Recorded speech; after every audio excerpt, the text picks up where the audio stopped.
Mr. Speaker.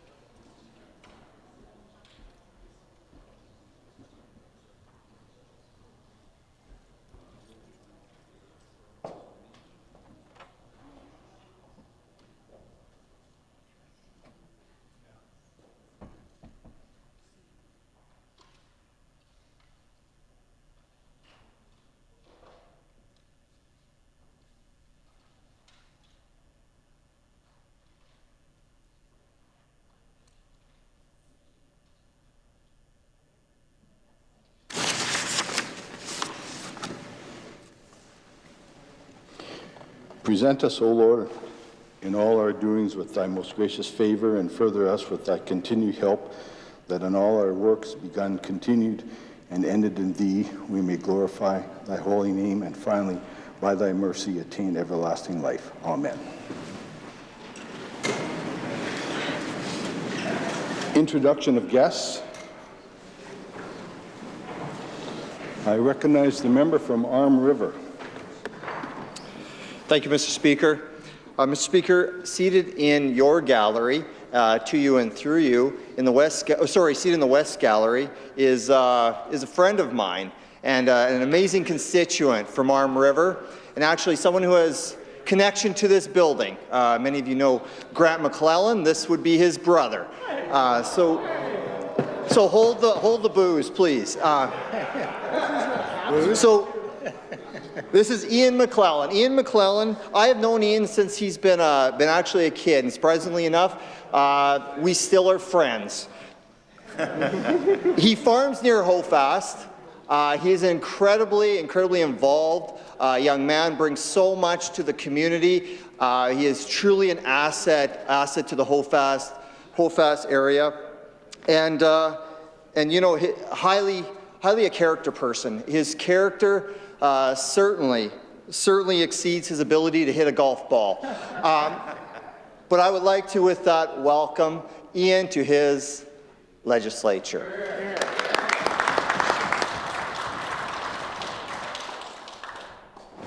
Recognize the Leader of the Opposition. Mr. Speaker, I'd like to welcome Jeff Walters, the Leader of the Liberal Party of Saskatchewan, and he's accompanied by Reed Hill. Welcome them to their legislature. While obviously we're of different political stripes, I appreciate Mr. Walters and his efforts online in particular, pointing out some of the flaws in this government, his particular attention to the issues of the corrupting influence of corporate and out-of-province donations, and just admire anyone who's willing to put their name forward and speak up for a better future of the province. So please, folks, if you'd join me in welcoming Jeff and Reed to their legislature.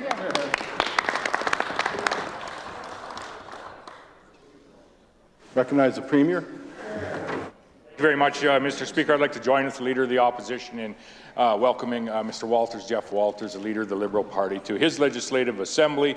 Mr. Speaker, we often in this province, there's two parties that have been on the floor of this legislature for a number of years, but there are a number of parties that run in our provincial elections and by-elections, Mr. Speaker, and I think we can all equally appreciate what they all contribute to the democratic process that we have. In particular, have an appreciation for that democratic process given what we see happening in other areas of the world today.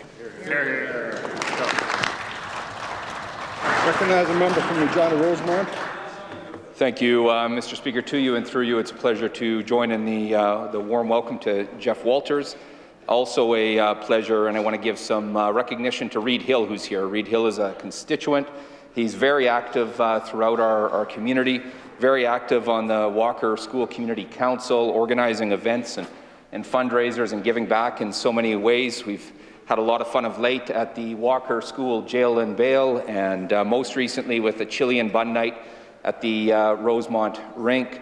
Reed is active in many ways. He's supported the Legion as well and finds a lot of ways to give back to our community. So it's a pleasure to welcome these two to their assembly.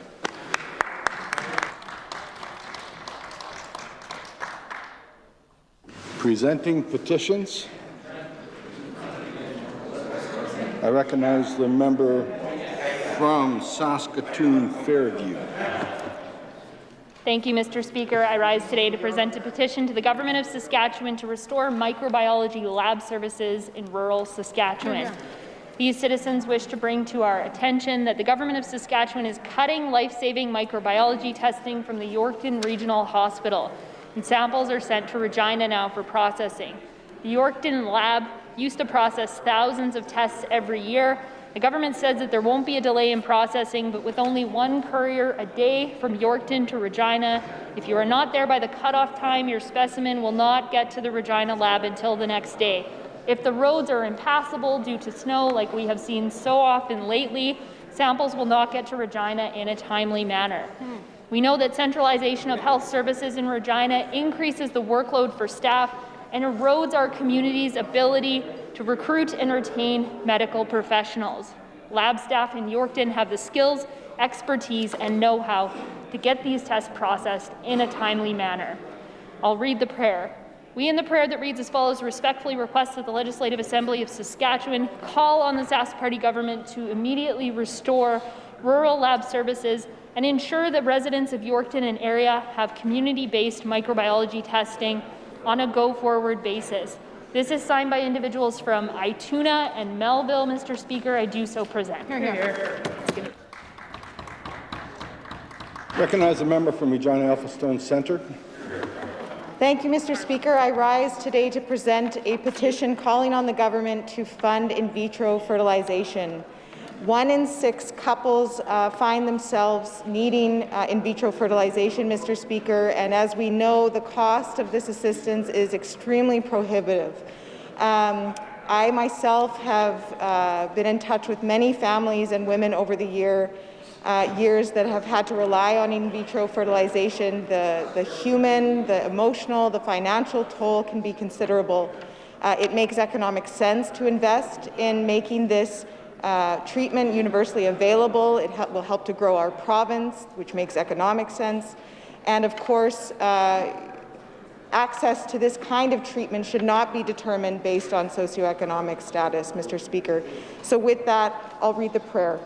We in the prayer that reads as follows respectfully request that the Government of Saskatchewan immediately move to cover the financial burden of 2 rounds of IVF treatment for Saskatchewan people experiencing infertility.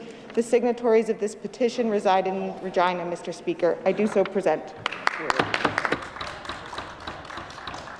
Recognize the member from Regina Lakeview. Thank you, Mr. Speaker, and it is my honour today on International Women's Day to take to my feet and present a petition calling for pay equity on behalf of Saskatchewan residents.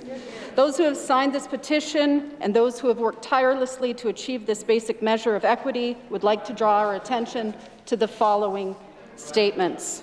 Saskatchewan is one of only 4 provinces that does not have pay equity legislation, Mr. Speaker, and it's no coincidence that Saskatchewan has one of the highest gender wage gaps in Canada. The Saskatchewan Human Rights Commission has recommended proactive and comprehensive pay equity legislation, which has not been pursued by this government. And while the Saskatchewan Human Rights Code prohibits gender-based compensation discrimination, the complaint-driven process puts no positive obligation on employers. And finally, while pay equity advocacy primarily seeks to address gender-based wage discrimination, Mr. Speaker, it must also be mindful of ability, age, identity, and race-based wage discrimination. I'll read the prayer. We in the prayer that reads as follows respectfully request that the Legislative Assembly of Saskatchewan call on the Government of Saskatchewan to introduce pay equity legislation. Mr. Speaker, those who have signed this petition today reside in Saskatoon. I do so present. Recognize the member from Saskatoon University. Thank you, Mr. Speaker. I'm excited to be launching this new petition today on International Women's Day. It's my pleasure to present this petition calling for the government to adopt a policy for universal cost-free birth control for all Saskatchewan people. The signatories would like to bring to our attention the following points. That Saskatchewan has some of the highest rates of adolescent, that's ages 12 to 20, pregnancy in the country. The cost is one of the biggest barriers to accessing contraceptive birth control in Saskatchewan, especially among adolescents. that having consistent and affordable access to contraceptive options is essential for promoting bodily autonomy, preventing unwanted pregnancy, and saving money on sexual and reproductive health care. That sexual and reproductive health and rights are human rights. And I'll read the prayer.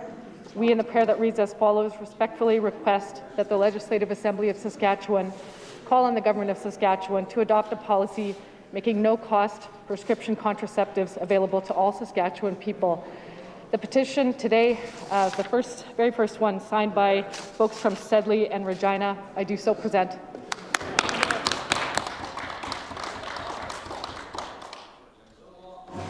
Reading and receiving petitions, statements by members.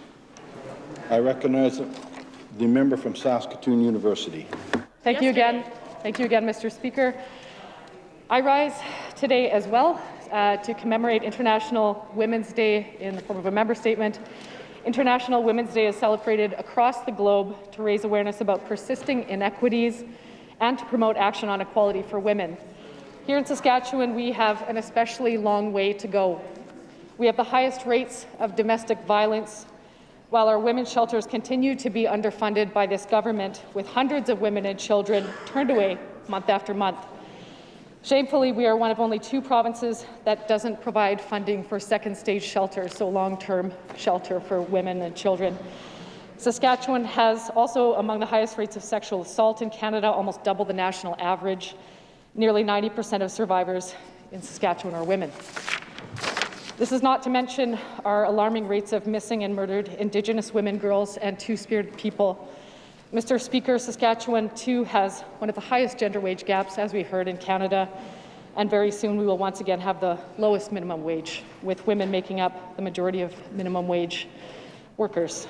We remain one of only 4 provinces that has not implemented pay equity legislation for women, as my colleague has mentioned already. And Mr. Speaker, Saskatchewan women have simply been left paying the price for this government's failure to advance women's rights for far too long. I urge the members opposite to pressure the Premier and the Minister to step up and take action to improve conditions for all Saskatchewan women. Thank you, Mr. Speaker. Recognize the member for Saskatoon, Churchill Wildwood. Thank you, Mr. Speaker. Today is International Women's Day, a global movement to celebrate women and girls across the world. The international theme this year focuses on a gender-equal world, a world free of bias, stereotypes, and discrimination, a world that is diverse, inclusive, and where differences are valued. There are many ways to show support and acknowledge this day. Some of us will wear purple, some will attend events, or will celebrate with women who have made an important impact in our lives. The 2022 theme here in Canada is Women Inspiring Women, shining a spotlight on all the women who inspire us by recognizing their social, economic, cultural, and political achievements.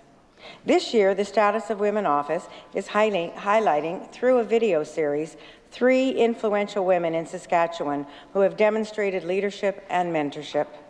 These female leaders, like so many across our province, are breaking down barriers and making a positive change in their communities.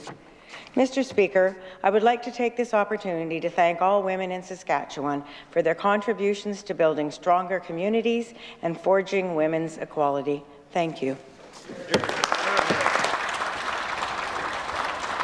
Recognize the member from Regina Lakeview.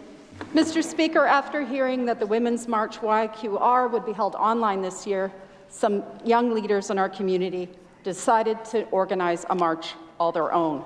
They led by example, reached out, found solutions, and built a supportive community around their idea.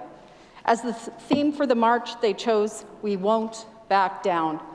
And Mr. Speaker, those young women put that theme into action. Even in the blowing snow and cold temperatures, as a participant and one of the supporters present on Saturday, I felt nothing but hope, even in the face of adversity. Speakers acknowledged the fact that from the calls, the unanswered calls to justice for murdered and missing Indigenous women and girls, to the need for more equal representation at all decision-making tables, we all have a long way to go. But, Mr. Speaker, hope comes from following the example set by young women like Maya and Hannah, the organizers of the 2022 March. Young women like Hannah and Maya prove that we are stronger when we work together, and we can bust through even more of those glass ceilings when we work in unison. I want to thank everyone who came out to speak. You give us hope for our future at a time when we need it most. Thank you, Mr. Speaker. Recognize the member from Lloydminster. Mr. Speaker, as we celebrate International Women's Day, we recognize Saskatchewan's leaders who are building a diverse, inclusive and qualified workforce. Recently, the International Minerals Innovation Institute, or IMII, awarded $87,000 in scholarships to 6 students. 5 students received the IM-powered scholarship.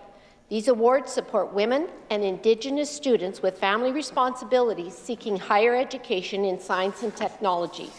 I was incredibly heartened to learn how 2 of the students, Tia Tatusis and Tashwin Tariq, are single mothers enrolled in the Power Engineering program at the Saskatchewan Indian Institute of Technologies. Mr. Speaker, I also recognize Paige Perez, the 2021-22 recipient of the Mining Futures Award, enrolled at the University of Saskatchewan in Chemical Engineering. Paige is also co-president of the Chemical Student Society. The participation of women in sciences, technology, engineering, and mathematics strengthens our economy. We can build stronger communities by removing barriers and increasing women's participation in the economy. Mr. Speaker, I thank the members of the International Mineral Innovation Institute, BHP Billiton, Kamenko, Mosaic, Nutrien, and Innovation Saskatchewan for their investment to change the lives of these 6 young leaders. Happy International Women's Day. Hear, hear, hear. Recognize the member from Regina, Wascana Plains. Thank you, Mr. Speaker. Dress for Success Regina provides women with professional attire to support them in their professional journey. However, Mr. Speaker, Dress for Success does way much more, a lot more, than provide women with professional attire. They provide exceptional support to every woman that walks through their doors.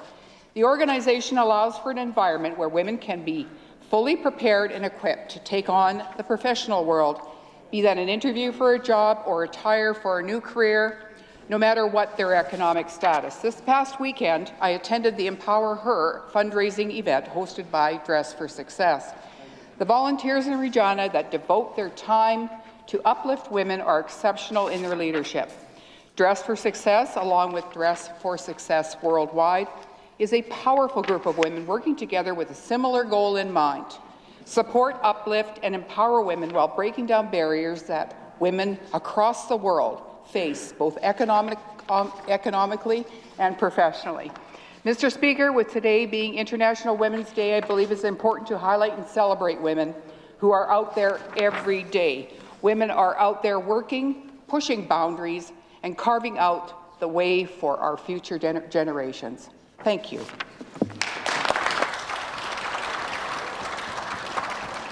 Recognize the member from Cut-Knife Turtleford. Thank you, Mr. Speaker. I'd like to recognize Taylor Wakelin, a 2021 graduate from McClure High School in Wilkie. In her final year of high school, Taylor authored a poem entitled Forget to Remember for the Royal Canadian Legion Remembrance Day contest. Taylor was chosen as the Canadian National Poem winner in the senior category. Along with other winners and chaperones, the Legion flew Taylor and her mother to Ottawa to participate in the November 11th service. The group toured Beechwood Cemetery and the Canadian War Museum. They also had front row seat at the National Remembrance Day ceremony. Taylor remembers hearing stories from her great-uncle, Earl Irwin, a veteran of the Second World War who joined the Air Force in 1942. A member of the Royal Canadian Legion, Wilkie Branch No. 139, Earl passed away in 2018. The stories her uncle shared helped Taylor appreciate and understand the importance of Remembrance Day. Her poem is now proudly on display in Ottawa. Mr. Speaker, I would ask that all members join me in congratulating Taylor Wakelin and wishing her the very best as she pursues a Bachelor of Education degree at the University of Saskatchewan. Thank you. Recognize a member from Batoche. Thank you, Mr. Speaker. Sienna Leifers was 12 years old when she thought life as a hockey referee wasn't for her. After a few bad experiences in her first season, she was almost ready to retire her fabric stripes. Her mother, however, encouraged her to give it another try, and she's never looked back. Sienna worked community games in Cudworth before working full-time in the SJHL. In 2019, she was part of the first all-women's crew to work a midget AAA hockey game. And, Mr. Speaker, she was one of 3 Canadians women picked to referee women's hockey at the 2022 Beijing Olympics. Mr. Speaker, Sienna is also a successful referee and a school teacher in Asquith. A former British Prime Minister Margaret Thatcher once said, "Success is a mixture of having flair for the things that you are doing, knowing that is not enough, and that you've got to have hard work and a certain sense of purpose." Happy International Women's Day to all women forging their path in this world and creating more for those that are to follow. We see you, we hear you, and we support you, and we are very happy to know you. Thank you, Mr. Speaker. Question period. I recognize the member from Regina Douglas Park. Mr. Speaker, I think most in this chamber can agree that in times of crisis, leaders need to step up, do the work, and make tough choices. A little over a month ago was one of those times.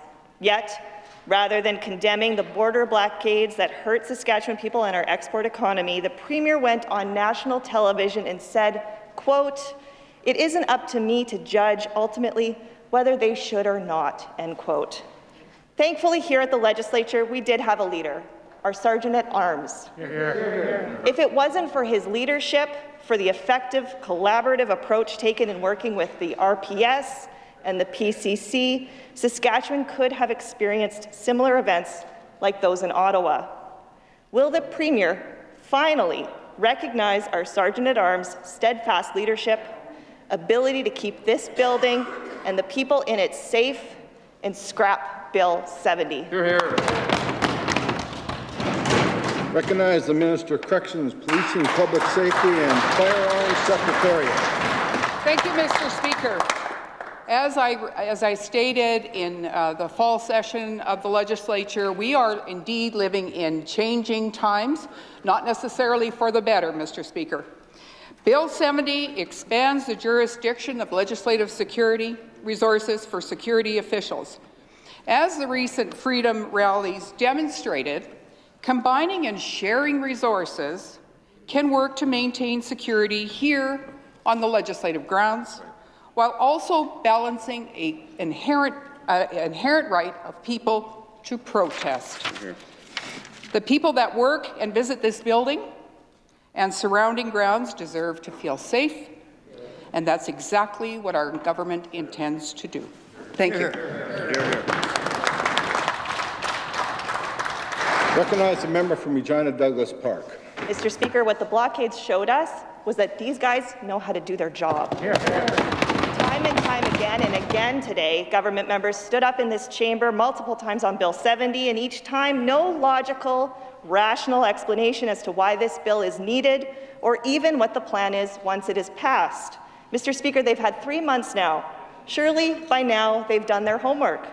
Can they finally tell the people of Saskatchewan why they want to replace our Sergeant-at-Arms with a partisan police force? Recognize the Minister of Corrections and Policing. Mr. Speaker, I must correct the member opposite. This is not a police force, Mr. Speaker. This is a security service for the legislative district, for the legislative precinct, Mr. Speaker. It's interesting that the member opposite they all continue to oppose Bill 70 when the member for Regina Douglas Park stated on February the 7th, the responsible agencies worked in collaboration and wise choices were made to maintain safety while still allowing space for peaceful protest. What the member failed to acknowledge or fails to understand, Mr. Speaker, is that the reason that there was a safe environment was because of the extra efforts made by government officials, efforts that will be formalized with Bill 70 and the Provincial Protective Services Branch, Mr. Speaker. Thank you. Here. Recognize a member from Regina Douglas Park. Okay, so the minister is telling us we should thank her for that work and not the Sergeant-at-Arms. Really. Mr. Speaker, there's been no plan, no justification, and now after we've witnessed the Sergeant-at-Arms and his team in action who seamlessly kept each and every one of us safe, will they finally admit that the Sergeant-at-Arms has all of the tools at their disposal to keep us safe, do the right thing, scrap Bill 70? Here. Recognize the Minister of Corrections and Policing. Mr. Speaker, we're certainly looking forward to Bill 70 going to committee, and the members will obviously have some questions. Bill 70 will provide additional supports and resources which were used during the last Freedom Rally here in Regina, needed to ensure the safety within the legislative precinct and help formalize the processes that were used during the Freedom Rally, and cooperation we saw work successfully during these events, Mr. Speaker. We will ensure to the best of our ability that people who come to protest, people who come to visit or work in this building will have the best safety that we can provide. Thank you, Mr. Speaker. Recognize a member from Saskatoon Centre. Miigwech, Mr. Speaker. A month ago today, the Premier told the media that needing to show proof of vaccine, quote, effectively created 2 classes of citizens, end quote. He added, quote, this province has never done anything like that before in our history, end quote. We know Saskatchewan has a long, trauma-filled history where one class of citizens were taken from their families, forced to be assimilated, and faced abuse. Does the Premier stand by this statement? Recognize the Minister of Health. Thank you, Mr. Speaker. Obviously, the last year and a half has been extremely trying with COVID-19, Mr. Speaker. We have moved off of our restrictions and our public health measures, Mr. Speaker. We're in the process of removing our emergency order, Mr. Speaker. What we have, Mr. Speaker, is put that responsibility back on the individuals within Saskatchewan to be able to manage their COVID-19, Mr. Speaker. We have. If the Leader of the Opposition has a question, why doesn't he pop up and ask one, Mr. Speaker? He seems to be talking a lot from his seat today. Mr. Speaker, again, times have been changing almost on a daily basis up until about 30 days ago, Mr. Speaker, on COVID-19. Everything was evolving at a very fast pace. What was happening in January wasn't happening in February. What was happening in January certainly wasn't happening back in last year, Mr. Speaker. Mr. Speaker, again, the Leader of the Opposition has something to say. Pop up and say something. If not, if you would give me the respect to be able to answer your question, I will do that. Mr. Speaker, we'll continue to work with the people of Saskatchewan and living with COVID. Thank you, Mr. Speaker. Recognize the member from Saskatoon Centre. Miigwech, Mr. Speaker. The question was for the Premier, not the Minister of Health. We hear repeatedly smoke and mirrors from this government. For many Indigenous residents of Saskatchewan, the trauma of residential schools and colonization still lives on. For the Premier to evoke language to justify his political choices was wrong. Will the Premier apologize for those comments he made a month ago? Recognize the Minister of Health. Mr. Speaker, and as the members said, Mr. Speaker, though there have been divisions in our province, and this government has recognized that. But, Mr. Speaker, what we're doing is we're continuing to work with all of our Indigenous partners to be able to reconcile that, Mr. Speaker. But comparing that to what happened with COVID-19, Mr. Speaker, is just not accurate at all, Mr. Speaker. We are continuing to work with our Indigenous partners. The Minister of Government Relations and Indigenous Affairs is continuing to work with that, Mr. Speaker. Mr. Speaker, the Minister of Corrections and myself were just at a smudge and a great signing and Corrections last week, Mr. Speaker. This is our continuing effort to be able to help out the Indigenous people. But comparing that to what happened with COVID-19, Mr. Speaker, is just not accurate. Thank you, Mr. Speaker.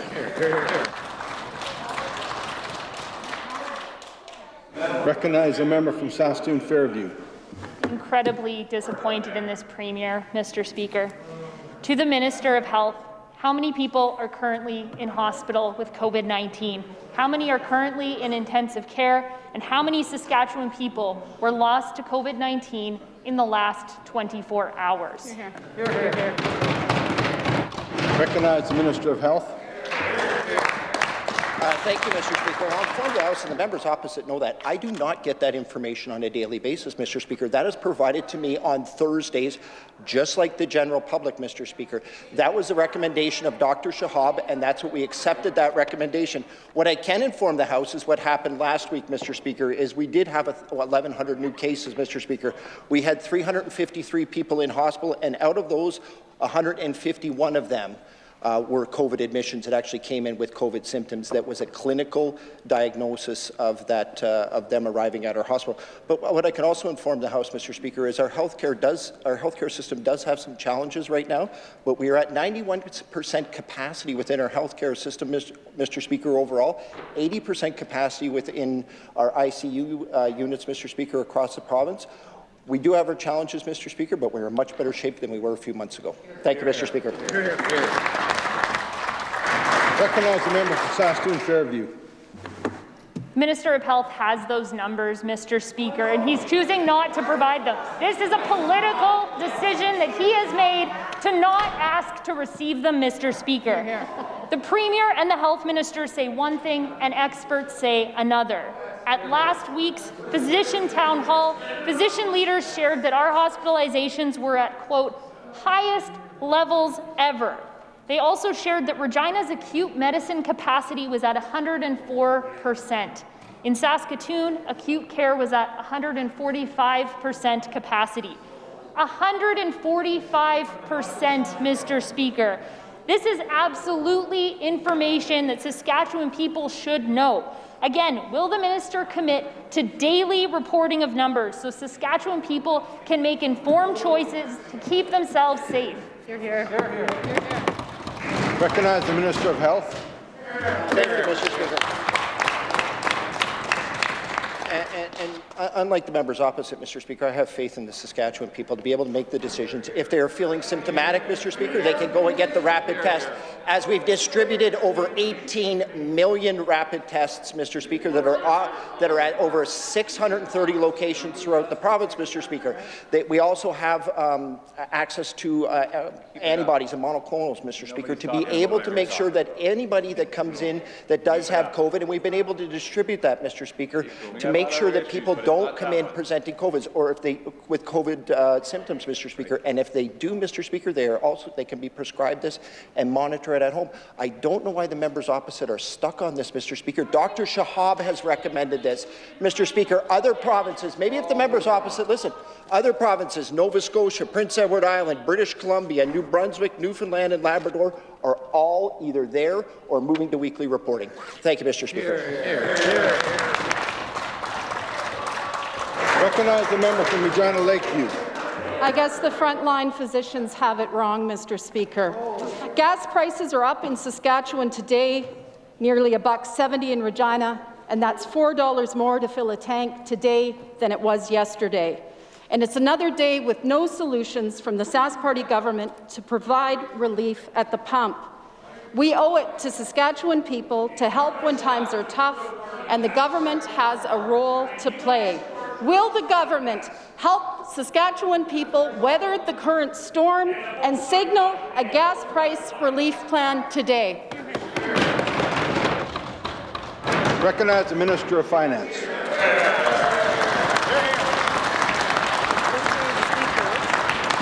We fully recognize that there is inflation pressures on the people of Saskatchewan, and now with what's happening globally, that we have a fuel pressure. And so there are discussions happening with the government, but no decisions have been made. But we have a track record, Mr. Speaker, of supporting affordability within our province. We have done so by significantly reducing the personal income tax, taking 112,000 people off the provincial tax roll. A family of 4 in Saskatchewan, Mr. Speaker, can make up to over $53,000 before they pay one dime in provincial tax. Mr. Speaker, we have a number of tax credits. We have a tax credit that's redeemable for low-income or no-income earners. We have a family active tax credit. We have a disabilities tax credit. We have a caregivers tax credit. We have a first-time home buyers tax credit. We have a home renovation tax credit. We reduced education property tax. We have the second lowest utility bundle, and the list goes on when I have the next question. Recognize the member from Regina Lakeview. Mr. Speaker, I have to tell you that Saskatchewan people are questioning that track record when they fill up today.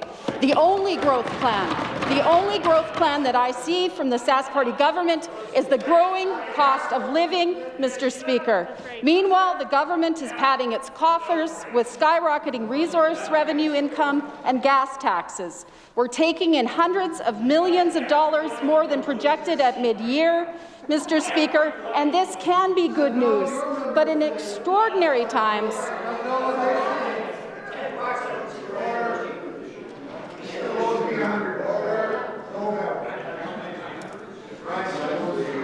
From Regina Lakeview. this can be good news, but in extraordinary times like these, a real leader would ensure that some of the windfall ends up back in the hard-working wallets of Saskatchewan people. Mr. Speaker, will the Sask Party do the decent thing or not? When will we see gas price relief plan that will give families a much-needed break at the pump? Recognize the Minister of Finance. I'm going to deviate a little bit from my list of other things that this government does to support people to make life more affordable, to address something that member opposite just said. If this is so important to her and she would like and aspires to be a leader, then what is she going to say when the federal government is going to increase tax on that very same fuel on April 1st? Is she going to stand with government and say that we do not need an increase at this moment in time on the carbon tax on fuel? Not now. It's time to pause that initiative.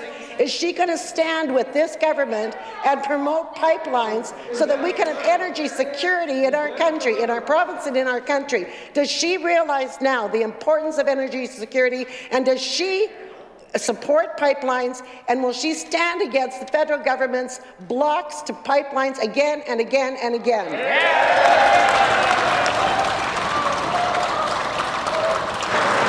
Recognize the member from Saskatoon University. All right, thank you, Mr. Speaker. I can't hear myself over these guys, so the cost of living is skyrocketing, yet Sask minimum wage is set to fall to last place next month, once again, lowest in the country. Lowest, once again, on so many fronts. In October, a full-time minimum wage worker got a raise of less than $3 a day, less than the increase in a tank of gas overnight, Mr. Speaker. A gas station attendant making minimum wage would actually lose money filling their tank after working an 8-hour shift. That's where the Sask Party has left us, Mr. Speaker. Will the Sask Party give workers a chance, scrap their poverty minimum wages, and legislate living wages?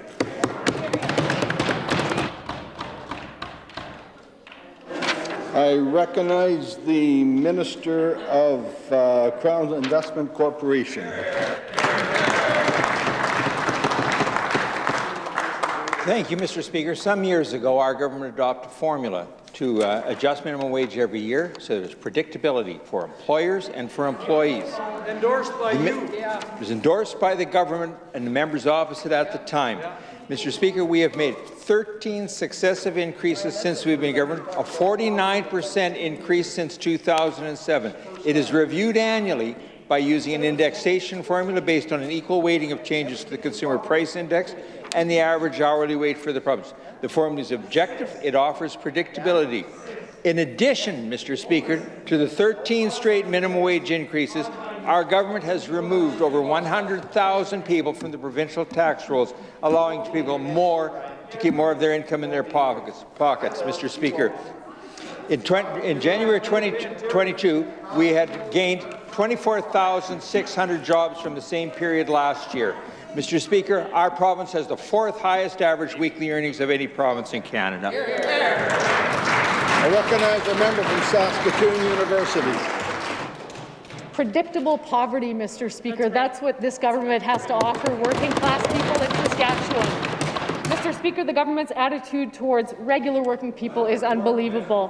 1 in 5 Saskatchewan people live in poverty. Might it be the poverty wages that this government has on offer?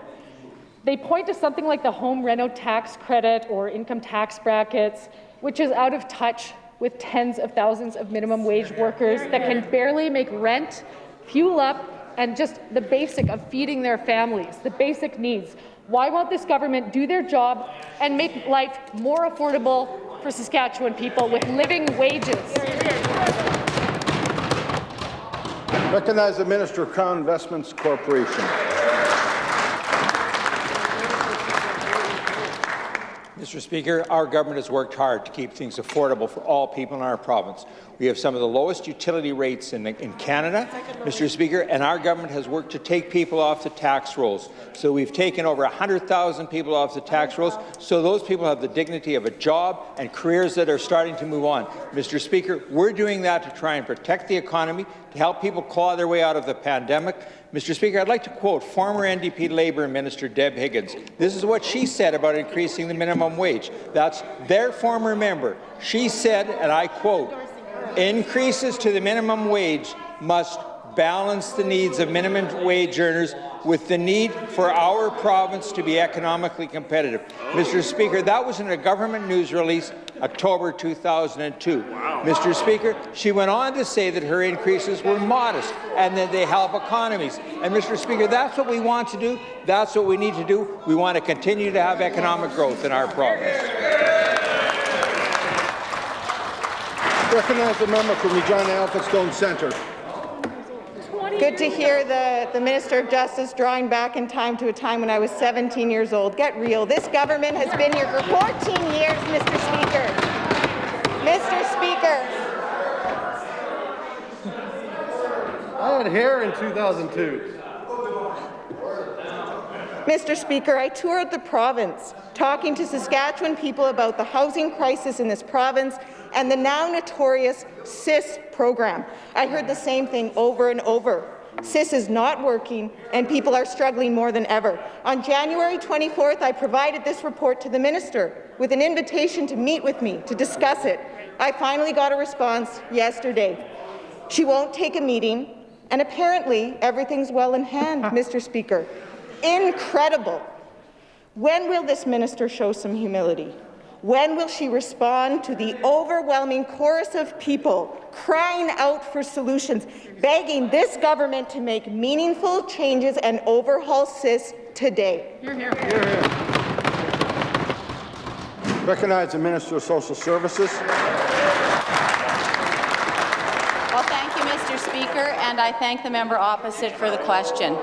Mr. Speaker, the new Saskatchewan Income Support Program reflects the needs for income assistance, and it's designed to be simpler, more client-friendly and transparent, as well as sustainable, Mr. Speaker. The CIS program takes a whole income approach, as many clients receive income from other sources, Mr. Speaker, such as federal benefits or even the child tax benefit. Mr. Speaker, CIS focuses on helping people overcome their challenges and helps them move to employment, participation, or however they can contribute within their communities. The new program includes increased earned income exemptions so people can keep more of what they make before their benefits are reduced. Mr. Speaker, we also consulted 200 community-based organizations when this program was developed. Thank you, Mr. Speaker. Recognize the member from Regina Elphinstone Centre. Mr. Speaker, those community-based organizations think CIS is a failure, and they have not been shy about saying so, Mr. Speaker. If the minister spent less time reading her talking points and more time listening to the organizations on the front line, she would know how deeply this program is failing the people of Saskatchewan.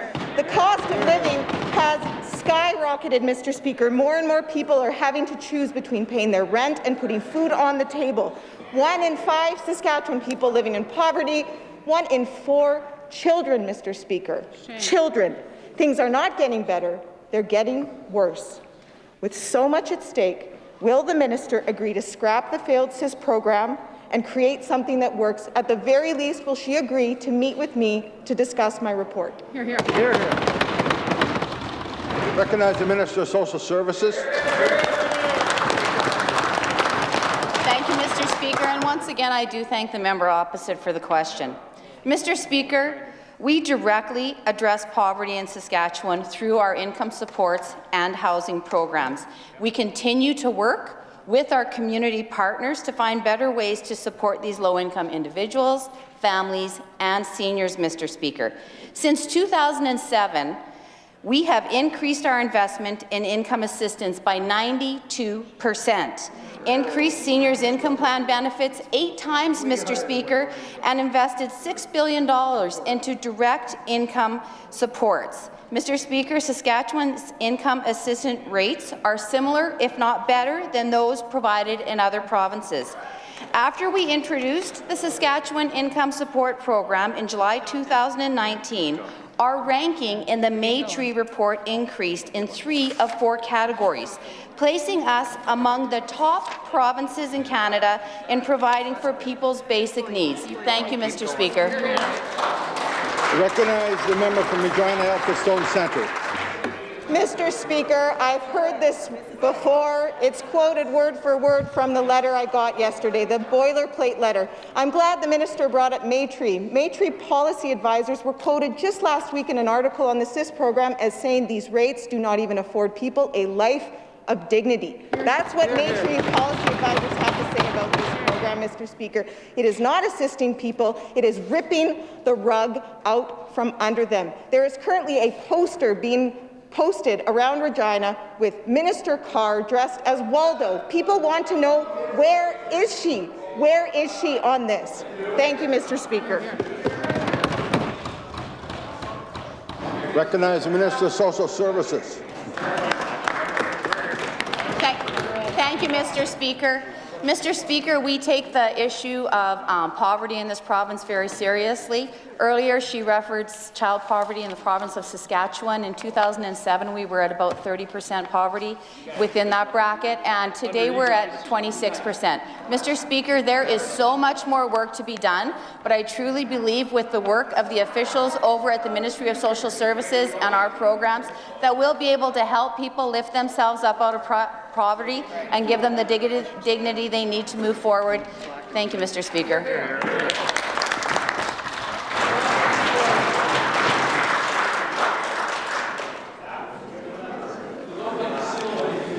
Ministerial statements, introduction of bills, presenting reports by standing and special committees, orders of the day. Government orders adjourn debates. Item number 1, resume debate of the second reading motion for Bill number 46, the Legal Aid Amendment Act 2021. Ms. Beck. I recognize the Leader of the Opposition. Thank you, Mr. Speaker. It's an honor to rise in the House and speak to Bill number 46, the Legal Aid Amendment Act. Mr. Speaker, this is an act that has been described as modernizing the Legal Aid Act, changing some of the language from solicitor to lawyer, from department to ministry, that sort of housekeeping material, Mr. Speaker. But there is more going on, of course. One of the things that has been raised as a concern is the question around the removal of lawyers from the panel, lawyers from legal aid, making sure that that is done with just cause, which is the current language. The changes in language, as has been pointed out by my colleague from Regina Elphinstone Centre, a former lawyer for legal aid herself, that that does open up some danger within this profession, that a choice could be made to have terms that do not necessarily require just cause. When you talk about this government, the thing that has to come to mind is a question of trust. This is a government that any chance they have to have influence over a process and allow political decisions, political choices to influence what the outcomes are, they will take full advantage of it. So it's when we see that option of terms and references being wide open, it certainly gives me pause for concern, knowing that the track record of a government that is perfectly willing to use whatever their political agenda of the day is to influence decisions, potentially remove people from roles. For example, what we've seen in the SHA, where political influence has forced out Scott Livingstone, Kevin Wasco, Janet Tutusis, only in order to push in Rennell Wilson. This is the kind of government that we're dealing with. The government whose political decision to politically interfere with the Sergeant of Arms role has pushed out Terry Quinn. We're very happy, of course, with Mr. Darling, but there is a very strong record there of a government that cannot be trusted when it comes to things that should be independent, nonpartisan, and off which they should keep their hands. Mr. Speaker, of course, there are larger questions when it comes to the discussion of legal aid. Legal aid has been underfunded in this province for a long time. We saw cuts to legal aid back in 2018. We're barely back to where we were at that time. And we continue to experience what I'll quote from an article written by Sarah Buehler and Leif Jensen, lawyers, and Sarah's, of course, a professor at the University of Saskatchewan, who described a provincial court judge right here in the province, usually folks who stay pretty far away from commentary on any political matters. But this provincial court judge noted a systemic shortage of legal aid lawyers in Saskatoon and linked this shortage directly to the suffering of people who continue to sit in jail, sit in remand, awaiting trial.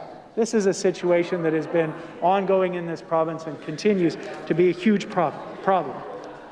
The article also described, and I'll quote, that it is common knowledge in the legal community that legal aid lawyers are overworked, with each lawyer handling hundreds of files a year, many involving complex legal and social issues.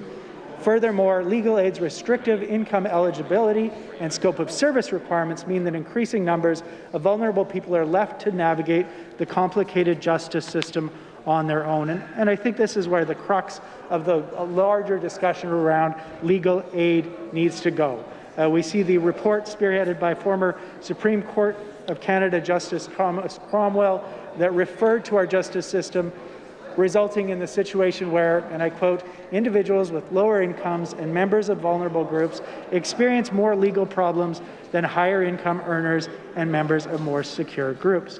The current accessibility of legal aid, where it really is only available to people on social assistance or who receive social assistance level wages, means that many of those who we can only describe in a province with the lowest minimum wage in the country as the working poor, people who are living in poverty despite working full-time, when they find themselves in need of legal support, that legal aid isn't there for them. It's not there for anyone who makes more than $1,000 a month. Can you imagine living on $1,000 a month in the first place, but then living on $1,000 a month and being asked to pay hundreds of dollars an hour for legal fees? This is why you get in this situation, and we see this generation after generation, people stuck in this loop of legal involvement, poverty, legal involvement, poverty. It's a vicious cycle that has trapped people. And in this province, we do not have a government that is concerned with that. We saw a government right now defending the CIS program, a program that decreases benefits and has put people on the streets, resulted in a tent city here in the capital city as we headed into winter. These are the priorities of this government, not to help people get out of that trap of poverty and involvement in the legal system. No, it's to allow that to continue, allow those inequalities and injustices to persist.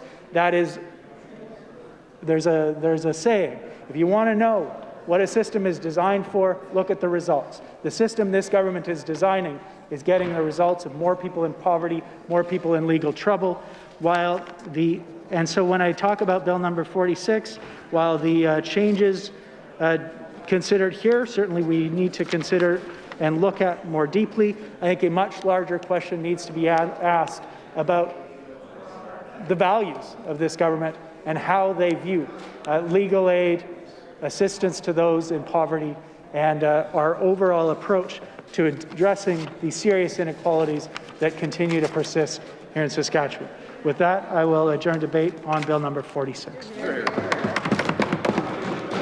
member has moved to adjourn debate. Is it the pleasure of the Assembly to adopt the motion? Carried. Orders adjourn debates. Item number 2, resume debate on the second reading motion for Bill number 47, the Highways and Transportation Amendment Act 2021. Mr. Witherspoon. I recognize the member from Saskatoon-Meewasin.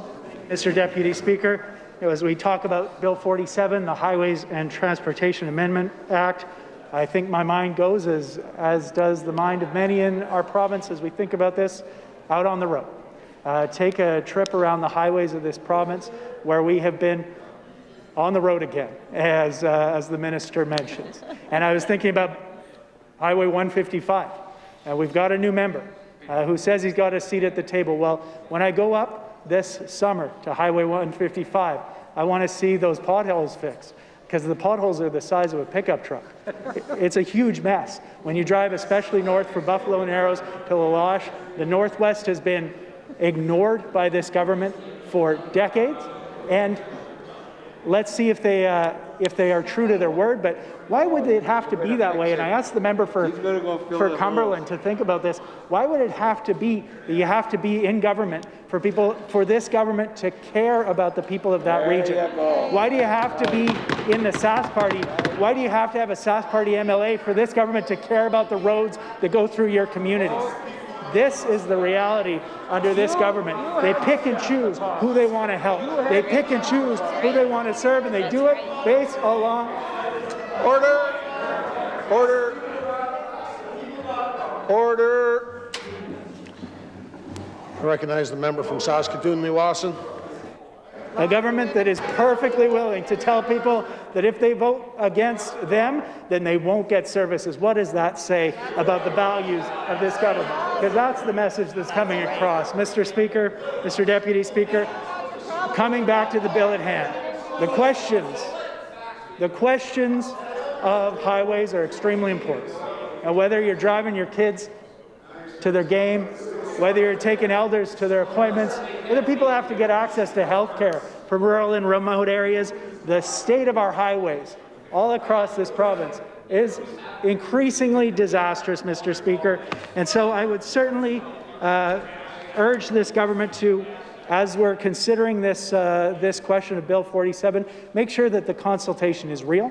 We're coming up on the conventions of SUMA and SARM. Make sure that those leaders in municipal areas, leaders in communities on and off reserve in northern areas, leaders throughout the province are part of that discussion about how we make sure that whether it's to access health care, whether it's to get to school or to work, to bring goods across the province, that the people of Saskatchewan are able to drive safely on the roads we need to get us around. With that, I'll adjourn debate on Bill number 47. Hear, hear. The member has moved to adjourn debate. Is it the pleasure of the Assembly to adopt the motion? Carried. Government orders adjourn debate. Item number 3, resume debate on the second reading motion for Bill number 49, the Saskatchewan Gaming Corporation Amendment Act 2021. Mr. Vermette. I recognize the member from Saskatoon-Meewasin. Mr. Deputy Speaker, we're talking today about the Saskatchewan Gaming Corporation Amendment Act. This is an act that I think is really important, and I'm happy to see the support of First Nations leaders for this work. The history of gaming in this province and the involvement of First Nations in leading that work is really impressive. You know, when we saw the First Nations take over, establish SIGA, establish that process by which they are doing a number of excellent things, providing good jobs. This is a real step up for people in many First Nations communities, They do this work of running casinos, running gaming in an extremely safe and secure way, exemplars around the continent. And of course, those dollars go back to communities. And that's the really important thing that we see as SIGA shares those dollars with communities that, let's face it, the inequality between First Nations communities in this province and the rest of the province is not a priority for this government. It's something that is a serious shame when you look at the reality of what we're facing today, the gaps in health outcomes, the gaps in education outcomes, the gaps in income. The gaps are enormous. And yet this government has done nothing to acknowledge that, and certainly has done no serious work to address those gaps that continue, in fact, to get worse. So when we look at a bill like this, I say good news, good work. Let's see that as an element in creating more opportunities for First Nations people to lead, and including leading in business development in their communities. But let's take this government to task for the reality that they are not being straight with Saskatchewan people about those gaps, and the efforts to address the long-standing disparities between Indigenous and non-Indigenous people. Those are not on the table for this government, and they really need to be. With that, I'll adjourn debate on Bill number 49. Hear, hear, hear. The member has moved to adjourn debate. Is it the pleasure of the Assembly to adopt the motion? Carried. Government orders, adjourn debates. Item number 4, resume debate on the second reading motion for Bill number 50, the Traffic Safety Amendment Act 2021. Ms. Mowat. Recognize the member from Saskatoon, Lee Rawson. Thank you, Mr. Speaker. We just had some discussion about the state of our highways and how important it is that those highways be repaired, developed in order to keep people safe. Again, coming back to the discussions around the highways in the Northwest, which this government has neglected. And I heard so many stories as I was traveling around the Northwest of people who are afraid to travel, afraid of what happens if they get sick and they have to be in an ambulance. It's a challenging time in this province with a government that has neglected so much of our infrastructure. But when we talk about the Traffic Safety Amendment Act, we're not just talking about the roads that people drive on, but also who else is driving. So as you get out on the road, you want to be sure that you're not in danger from someone who is behaving badly, whether they're stunting, speeding, involved in whatever dangerous behavior. This bill is a worthwhile approach to making sure that we can get those dangerous activities under control. It's also worth noting that if you want drivers who have found themselves in trouble, you know, lots of young people wind up making some mistakes early on. I might have exceeded the speed limit once or twice myself in my distant youth. It is something that we all face at times. You want to make sure that people can get back get back on the road and get back there safely. So I do appreciate the idea that suspended drivers will have more opportunities to participate in driver evaluations, get themselves up to speed, no pun intended, on how to drive safely and to keep each other safe on the road. So certainly looking forward to the discussion of this in committee and further exploration of how we make sure that people who are out on the highways and byways of Saskatchewan get home safely. With that, I'll adjourn debate on Bill number 50. Hear, hear. The member has moved to adjourn debate. This is the pleasure of the Assembly to adopt the motion. Carried. Government orders, adjourn debates. Item number 5, resume debate in the second reading motion for Bill number 51, the Privacy Intimate Images Additional Remedies Amendment Act 2021. Ms. Bowes. I recognize the member from Cumberland. Thank you, Mr. Deputy Speaker. To join on Bill number 51, the Privacy Image Additional Amendments Act. I guess initially, technology is so easy for people to, unfortunately, and we're seeing where people will have access to cameras on their phones.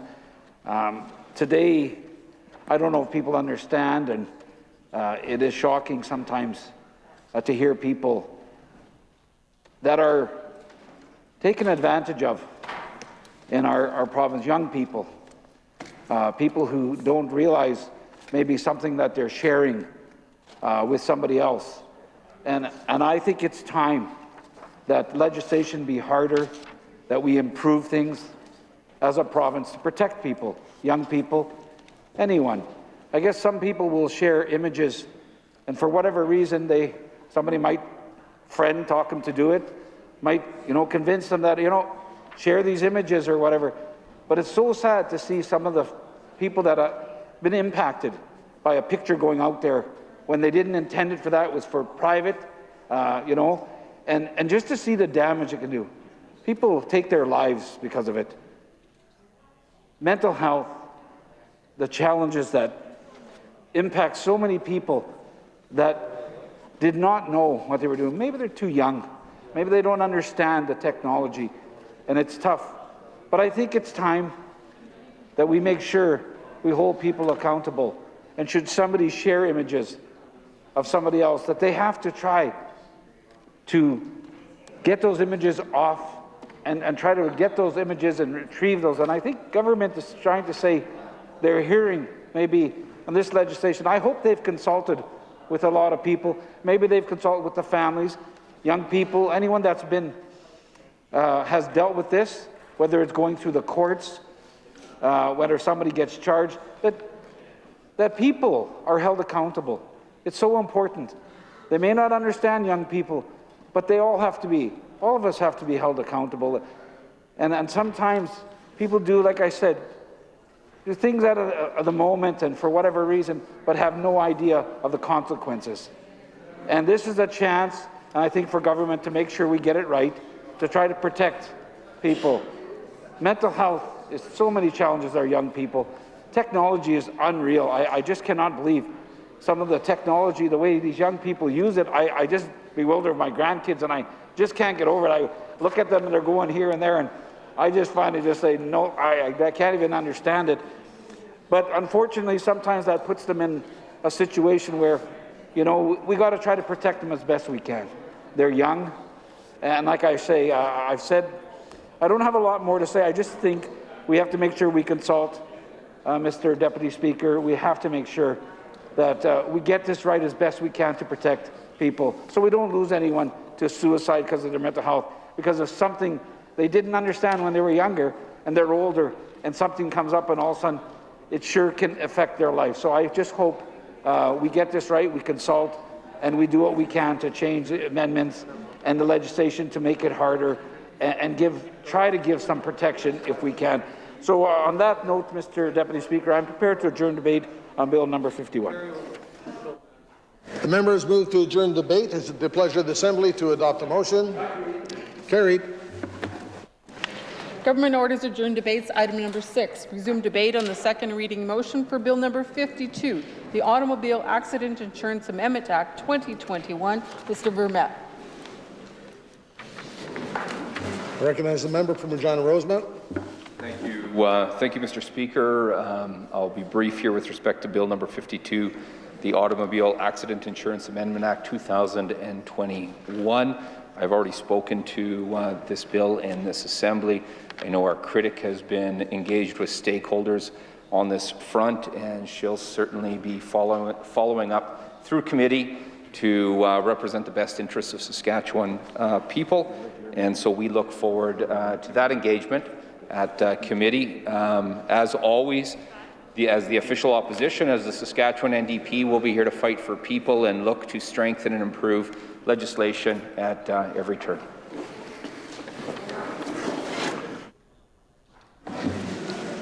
The member has moved to adjourn debate, I believe. No? No? Pardon? To committee? Apologies.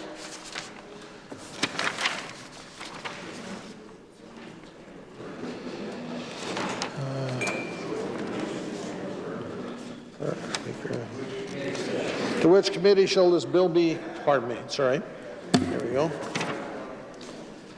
The question before the Assembly is the motion by the member that Bill number 52 be now read a second time. Is it the pleasure of the Assembly to adopt the motion? Carried. Second reading of this bill. To which committee shall this bill be committed? Thank you, Mr. Deputy Speaker. I designate the Bill number 52, the Automobile Accident Insurance Amendment Act 2021, be referred to the Standing Committee on Crown Investments Corporation. This bill stands committed to the bill on the Standing Committee on Crown and Central Agencies. Government orders adjourn debates. Item number 7. Resume debate on the second reading motion for Bill number 53, the Miscellaneous Statute Repeal Act 2021. Ms. Conway. Recognize the member from Regina Rosemont. Thank you, Mr. Speaker. This bill is pretty straightforward. It's already been spoken to here in the Assembly. It's largely a modernization, repealing old and unused legislation, Mr. Speaker. Certainly our critic will be following up at committee with respect to this piece of legislation, and we'll be bringing forward the perspectives they're gaining from Saskatchewan people and stakeholders with respect to the changes that are brought about here, Mr. Speaker. So that being said, we will deal with this, or look forward to dealing with it at next stages. Look forward to engaging in committee, and our critic will be ready. Question before the Assembly is the motion by the minister that, or the member, that Bill number 53 be now read a second time. Is it the pleasure of the Assembly to adopt the motion? Carried. Second reading of this bill. To which committee shall this bill be committed? Thank you, Mr. Deputy Speaker. I designate the Bill number 53, the Miscellaneous Statutes Repeal Act 2021, be referred to the Standing Committee on Intergovernmental Affairs and Justice.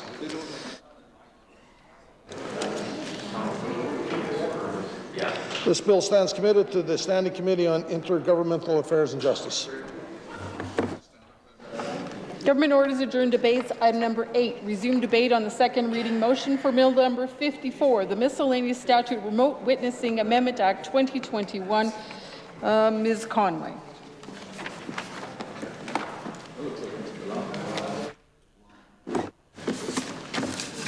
I recognize the member from Saskatoon Eastview. Thank you, Mr. Deputy Speaker. Honoured to stand today, and I have had the opportunity to enter into debate on Bill 54, the Miscellaneous Statutes Remote Witnessing Amendment Act previously, and put some comments on the record, as have many of my colleagues in opposition. At this time, we are willing to allow this to proceed to the next stage, and we know that our critic will have further questions at committee, and that is what we're looking for at this time, to proceed to committee through the usual stages. Thank you. Question before the Assembly is the motion by the member that Bill number 54 be now read a second time. Is it the pleasure of the Assembly to adopt the motion? Carried. Second reading of this bill. To which committee shall this bill be committed? The Standing Committee on Intergovernmental Affairs and Justice. This bill stands committed to the Standing Committee on Intergovernmental Affairs and Justice. Government orders adjourn debates. Item number 9. Resume debate on the second reading motion for Bill number 55, the Miscellaneous Statute Remote Witnessing Amendment Act 2021. I recognize the member from Saskatoon Eastview. Thank you, Mr. Deputy Speaker. You know, another one here that I've had the chance to enter into debate, put some comments on the record with respect to Bill 55, the Miscellaneous Statutes Remote Witnessing Act. And at this time, you know, I think that we're interested in seeing this proceed through the regular stages. We know that our critic will have further questions when it does get to committee, and at this time, that's what we're looking to happen with Bill 55. See it proceed to committee. Thank you. The question before the Assembly is the motion by the member that Bill number 55, the Miscellaneous Statutes Remote Witnessing Amendment Act 2021, be now read a second time. Is it the pleasure of the Assembly to adopt the motion? Carried. Second reading of this bill. To which committee shall this bill be committed? To the Standing Committee on Intergovernmental Affairs and Justice. This bill stands committed to the Standing Committee on Intergovernmental Affairs and Justice. Government orders adjourn debates. Item number 10. Resume debate on the second reading motion for Bill number 56, the Queen's Bench Amendment Act 2021. Mr. Witherspoon. Recognize the member from Saskatoon Eastview. Thank you, Mr. Deputy Speaker. Proud to enter into adjourn debate on Bill number 56, the Queen's Bench Amendment Act of 2021. I'll have a little bit more to say about this one. As as we have a look at the bill, I think that I'll say off the top that I'll voice my favor for this amendment to previous legislation. We've seen a number of pieces of legislation brought forward recently that work to modernize previous acts, and I think that that's what we're seeing here, modernizing the act to reflect that the Superior Court is welcome, and there's a reflection of also the number of family judges that is important, that this area of law will oversee that and hopefully serve people of Saskatchewan well to ensure that our courts are working in a way that meets our modern needs. We know that our critic, who is well known for having great relations with stakeholders and hearing from folks in the province, will continue to do that, as I know she already has. And we'll ask those questions to ensure that this bill considers everything that is required to modernize the bill and that there's no unintended consequences of the changes being brought forth in these amendments. With that, I will keep my comments brief today, Mr. Deputy Speaker. I'll voice favor for this piece of legislation, but I'll look forward to hearing further comments from my colleagues in opposition, and I move that we adjourn debate on Bill 56, the Queen's Bench Amendment Act. The member has moved to adjourn debate. It is the pleasure of the Assembly to adopt the motion. Carried. Okay, 157. Government orders adjourn debates. Item number 11. Resume debate on the second reading motion for Bill number 57, the Land Titles Amendment Act 2021. Ms. Young, Regina University. Recognize the member from Saskatoon University. Thank you, Mr. Speaker. I'm glad to join in an adjourned debate on behalf of the official opposition with respect to Bill 57, the Land Titles Amendment Act 2021. Mr. Speaker, the proposed amendments in this bill work to achieve a balance through limiting or prohibiting certain assurance claims that would place an unfair burden on public funds. As was explained by the Minister in his remarks, assurance allows for compensation to be paid for certain losses due to errors in the land registry or caused by real estate fraud. One thing I would really like to know, and I think the opposition would be interested in certainly, is knowing how many of these claims the government has been seeing in recent years. Also be interested to know what sort of cost to the public has been incurred from these claims in past years and exactly how much of a burden these claims have represented. Mr. Speaker, these are key questions that need to be answered when assessing the need for these amendments. The balance that the government seeks would be achieved in three ways, according to the Minister's remarks, for both service and mineral titles. The changes would clarify the loss should be valued at the time the error occurred. Secondly, a compensation cap of $50,000 would be implemented with respect to mines and minerals, apparently to bring Saskatchewan in line with other Canadian jurisdictions. And here I would like to know specifically which other jurisdictions the Minister is referring to, Mr. Speaker. Lastly, compensation would be prohibited where a registrar's caveat was filed more than 20 years ago. There's also some changes with this bill that clarify the registrar's ability to correct errors as well as to lock titles if and when necessary. Mr. Speaker, these changes are being made with the stated goal of protecting the public from often quite sophisticated claimants in the mines and mineral sector. So just wrapping up, I'd like to say the mining and mineral sector is certainly very important for our province, Mr. Speaker. Last year, Saskatchewan ranked number one. I guess it's 2 years ago now. I wrote this last session, so now 2 years ago, Saskatchewan ranked number one in Canada and number 3 in the world for mining investment attractiveness.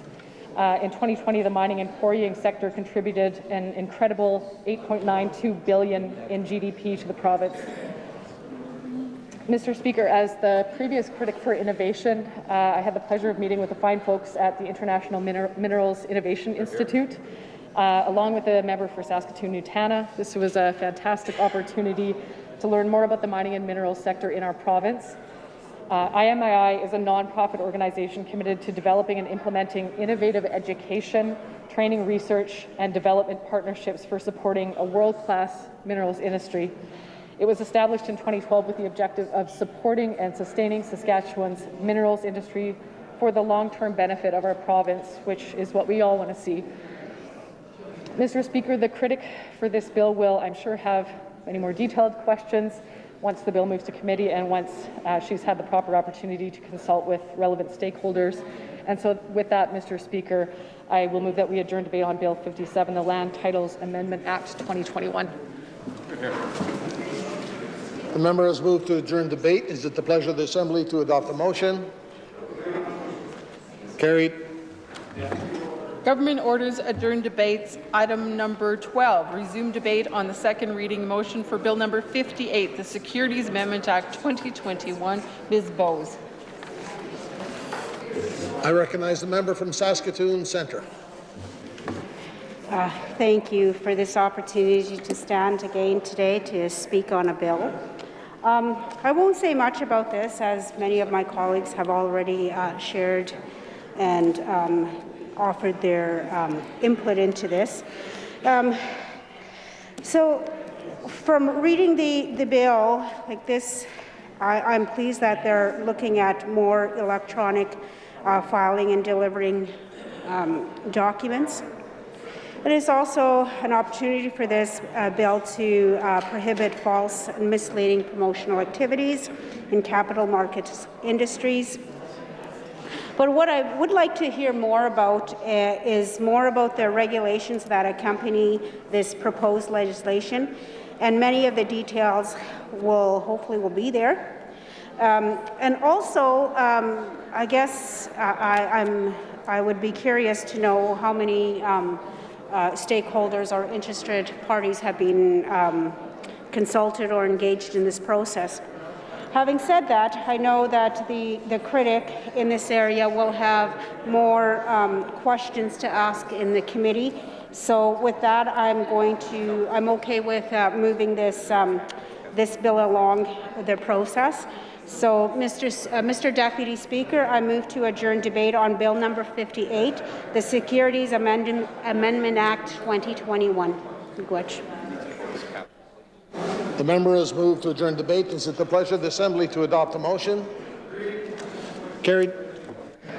Government orders adjourn debates. Item number 13, resume debate on the second reading motion for Bill number 59, the Justice of the Peace Amendment Act 2021.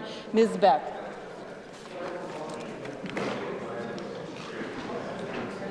I recognize the member from Saskatoon Eastview. Thank you, Mr. Deputy Speaker. Happy to enter into adjourn debate this afternoon on Bill number 59, the Justices of the Peace Amendment Act 2021. I'll just note initially that it's good to see, as I've stated with previous pieces of legislation, amendments to older pieces, and I had a look and saw that this is amending the original act, which is from 1988, and I've probably mentioned this before, but it was a great year, 1988. I was 8 years old, and the Olympics were in Calgary, and a pretty exciting time for an 8-year-old kid at that time. But I will say that it's good to see that we're amending this act and making it align with the current needs that we have here in Saskatchewan. I'll just quickly note that the minister, when this bill was introduced, noted that this does create 2 new positions, a relief justice of the peace and an administrative justice of the peace, and that these folks will be performing a wide variety of duties, including handling court processes and paperwork such as oaths, affirmations, and affidavits, conducting remand, release hearings, issuing search warrants.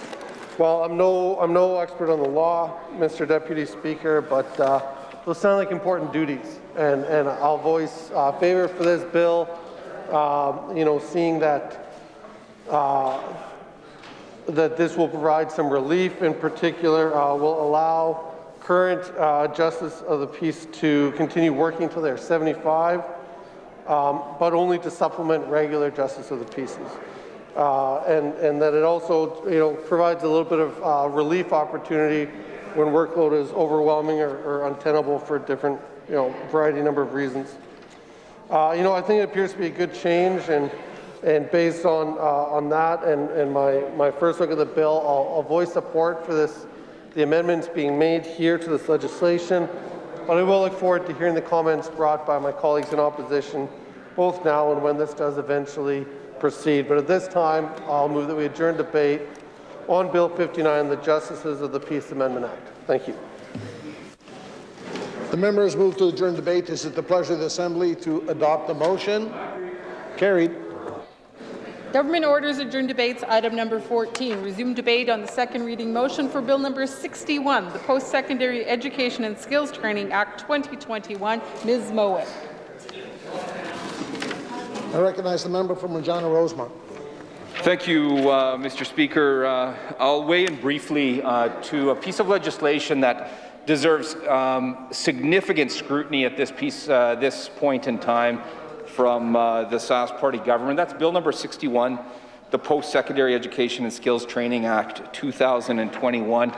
This is a significant and full overhaul with respect to the post-secondary sector in Saskatchewan. And if we think of that sector and how important it is to Saskatchewan people and communities and our futures, this isn't the kind of entry that should be taken lightly, and it's fair to say that folks don't have a whole lot of trust with this Sask Party government with education based on their record, post-secondary education based on their record, Mr. Speaker, and based on their very poor history of consultation on very simple pieces of legislation, and this one being such an impactful piece of legislation, Mr. Speaker, it deserves a whole lot of scrutiny, and there's alarm bells going off with a lot of folks in the post-secondary sector right now with respect to the changes being pushed forward by the government on this front.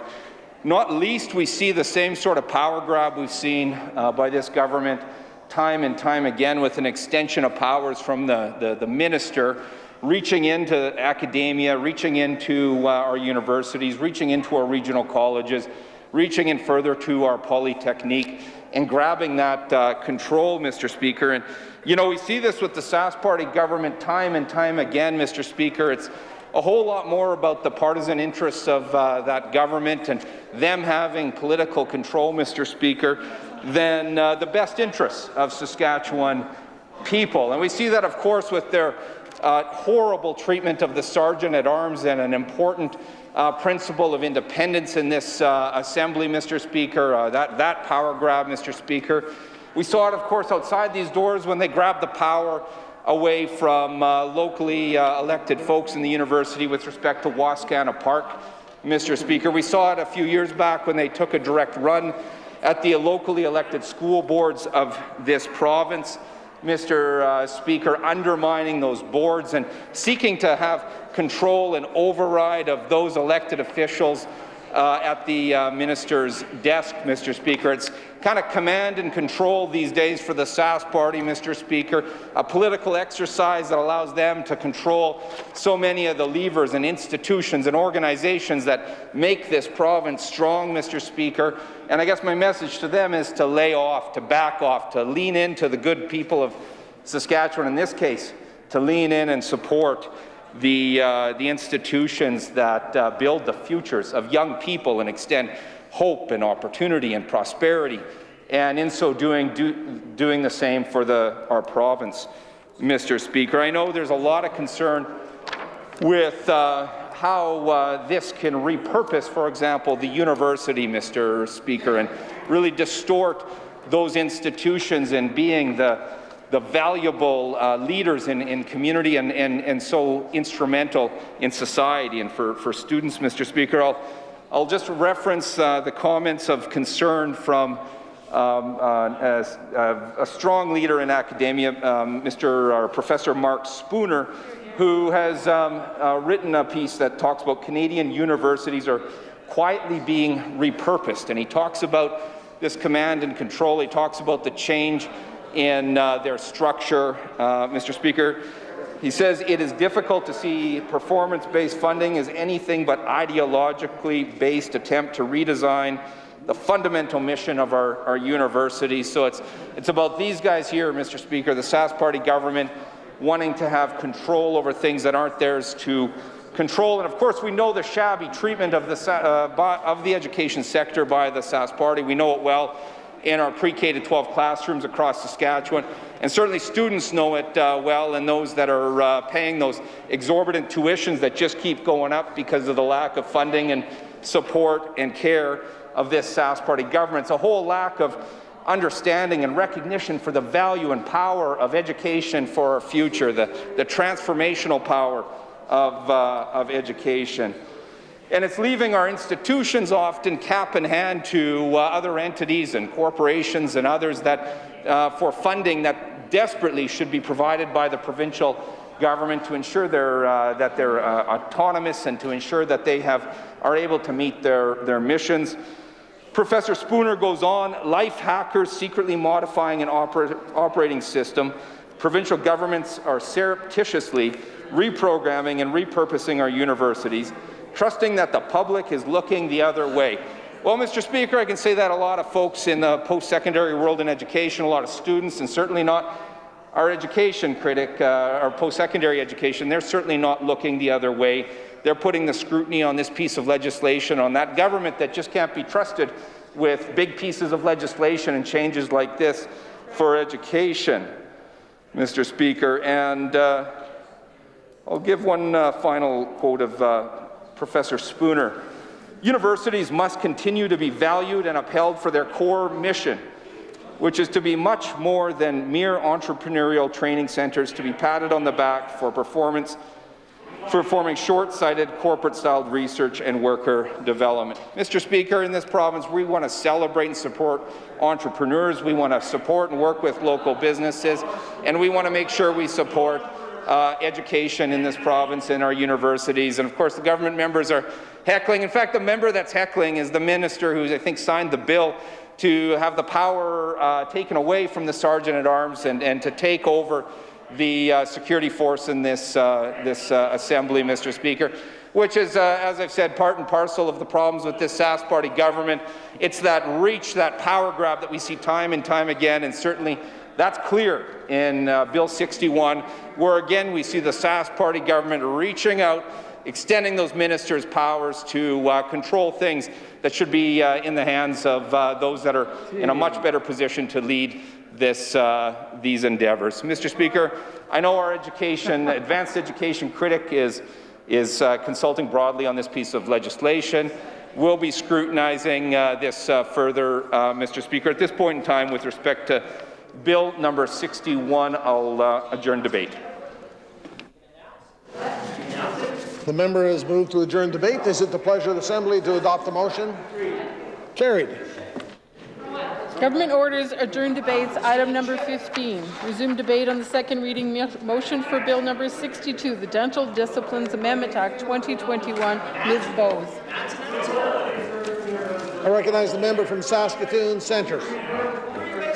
Thank you so much. Okay there, Jeremy. Okay. In your dreams, my friend. Order. I recognize the member to speak. Please let her speak. Miigwech. Get you miigwech. I thank you. I'm pleased to rise again today to speak to Bill number 62, the Dental Disciplines Amendment Act 2021. This bill allows for dental hygienists, dental therapists, and dental assistants to practice independently. It also focuses on increasing public access to dental care and brings Saskatchewan in line with other jurisdictions. Dental care is important. Increasing access is great for those that wouldn't otherwise be able to access. And it also gives patients an opportunity to see dental hygienists, dental therapists, etc., and also increases access in rural areas. When I was thinking about this, I thought, when I was a kid, I remember in a rural reserve in residential school, in the day school that I was attending, we would get, in the spring, we would have be pulled out of our classrooms and we'd be taken down to a setup where it was a dental office set up. And I hated going because I was so scared that the dentist, they would find out I had cavities. Anyway, I didn't have cavities.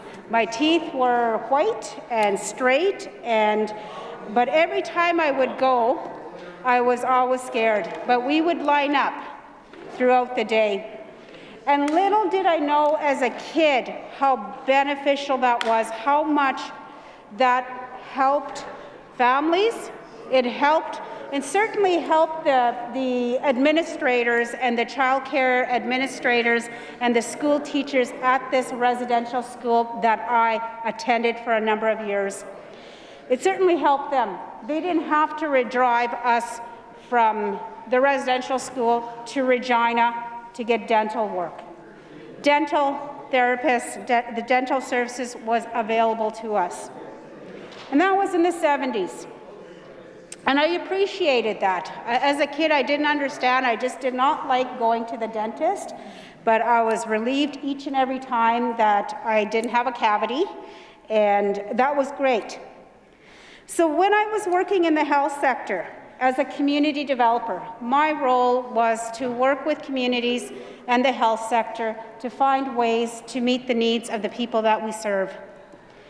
And many First Nations that I worked in, especially ones that were building new, there wasn't very many, building new health centers or renovating their new health centers, had dental chairs in their offices, in their buildings.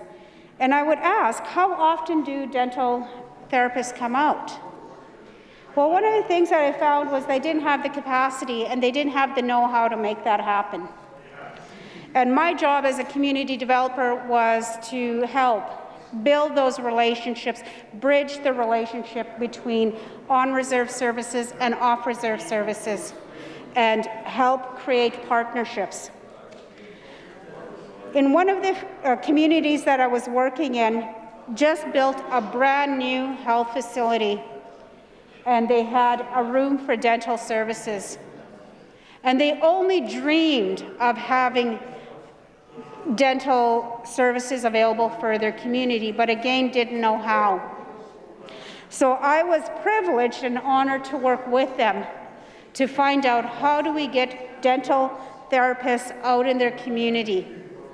They had a new facility, they had a new facility, but they didn't know how to bring somebody out there to provide those services so that it would cut costs on their community members and their nation in transporting people out to the nearest facility that had dental services. So what we were able to do as a community developer, primary health facilitator, was negotiate and build a partnership with the nearest bigger town, I guess, to come out 2 weeks out of the month and have services right in their community. I didn't realize, I knew how beneficial it was, but I didn't realize how much impact it would have on the community, how many of those people in that community were so grateful they did not have to travel X number of kilometers out of pocket and take time away, especially pull their babies out, their children out of school, to go take them to get dental services. They were so grateful for such a small service that was brought to their community. And it didn't cost them anything other than a room that they had that was set up. So I know from my experience working in the health sector how important access is and how to make it accessible for all people. So when I see this, I'm very pleased that there is opportunity for increased access to health care in the rural areas, and especially with dental hygienists. So, and just another note in terms of dental care, there's this misconception that as a treaty Indian, I get access to free health care, free dental. I'm telling you that's not the case. No. As a treaty status Indian, I do not have full coverage. I'll give you an example.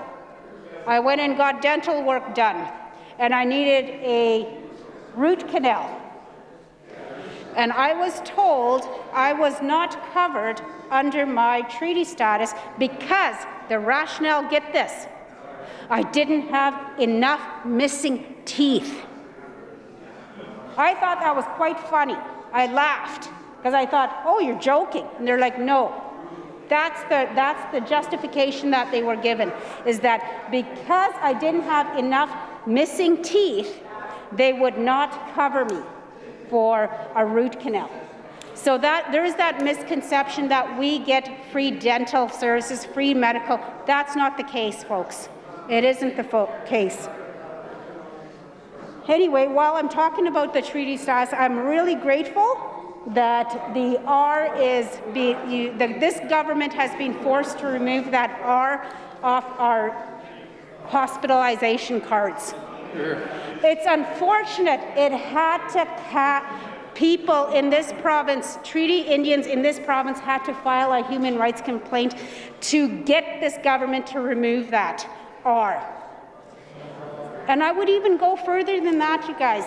I would say, issue new health cards without that R on it.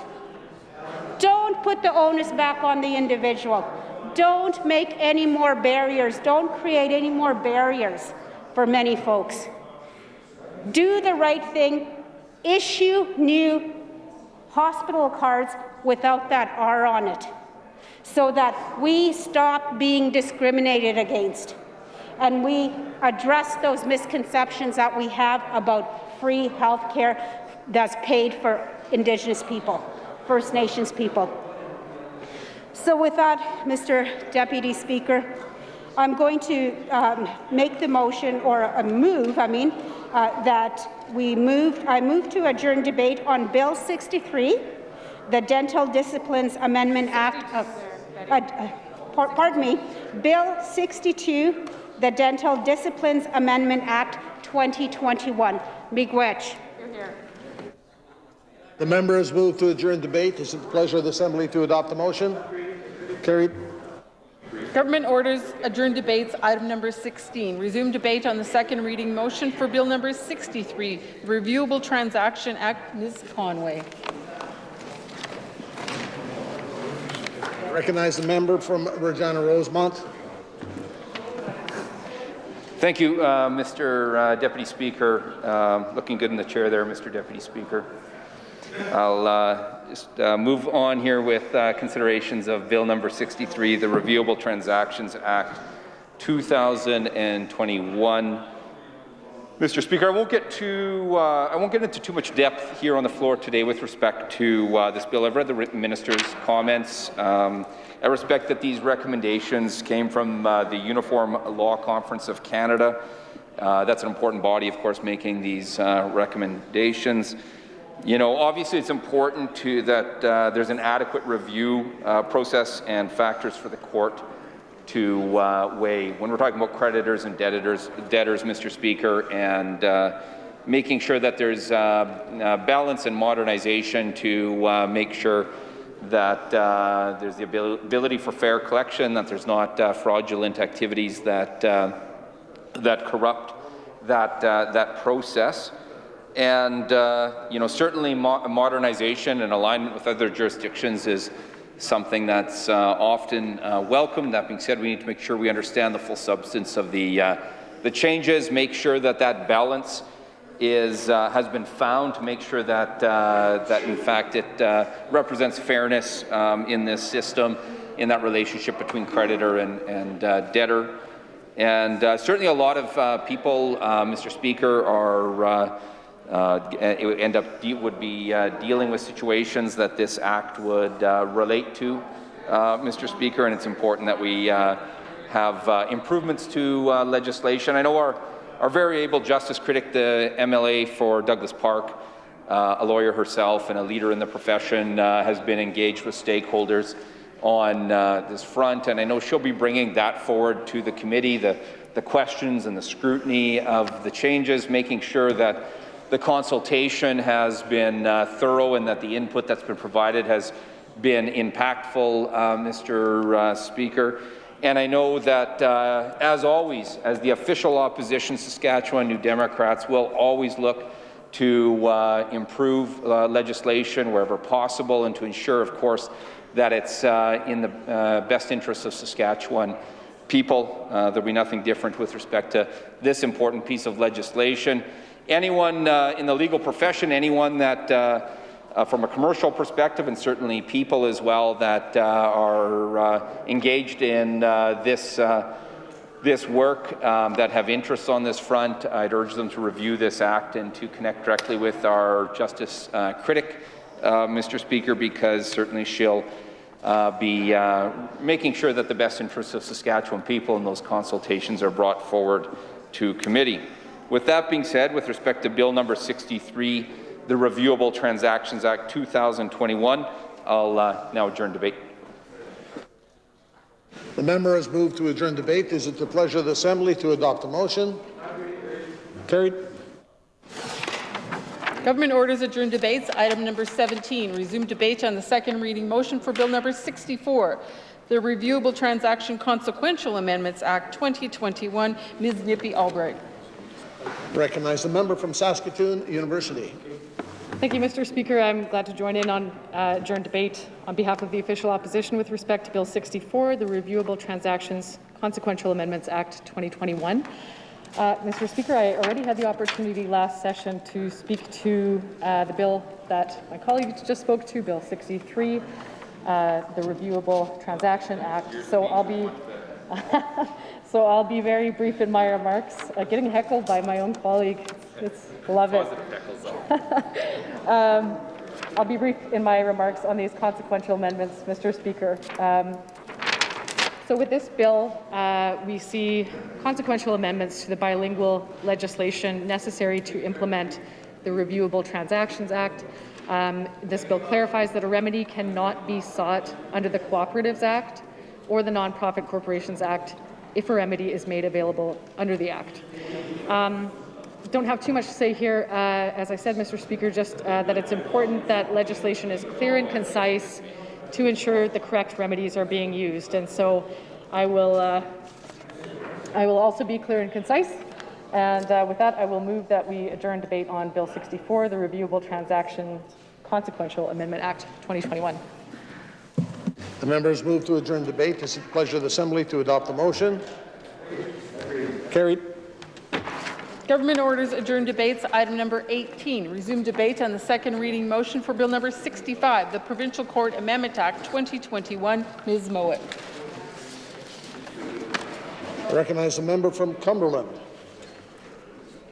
Thank you, Mr. Deputy Speaker, to join in on Bill number 65, the Provincial Court Amendment Act 2021. Initially, looking at this, I know my colleague, who's a critic for justice, will have an opportunity in committee to ask some questions about the process. But on this amendment that's in here, it actually looks at provincial judge salaries, from what I understand. And there's a process in place to find that what type of salary increase they can be. But I think what I'm looking at right now is about a 3-year. It covers 3 years, this amendment that's being made coming forward. It's an independent, as the minister referred to, an independent provincial court commission that determines and looks at salaries of judges and makes a recommendation, provincial judges make recommendation to government on salaries, is my understanding. And I think that's an independent body that does that for government, makes a recommendation. I think that's a great idea. It really is. I think it's great. I think there's other areas where you have independent salaries on certain people. That it's an independent body that does looks at serious salaries and makes a recommendation, and it's not yourself as MLAs could set their own salary. I guess there's process in place to make sure it's done by an independent body and it goes through a process. I like this, and I think there could be more legislation like this, amendments brought in. And I think the Minister of Social Services could bring this in. Maybe they could have an independent body who will set income for those most vulnerable. Maybe that body could come up with recommendations on how people who are struggling, the most vulnerable in our province, could make sure that they can pay their rent, cover their food, clothing for their children. Maybe we should have an independent body that could do that. And I'd be willing to support that. If the government would like to bring in legislation, I think we would move it swiftly through the process.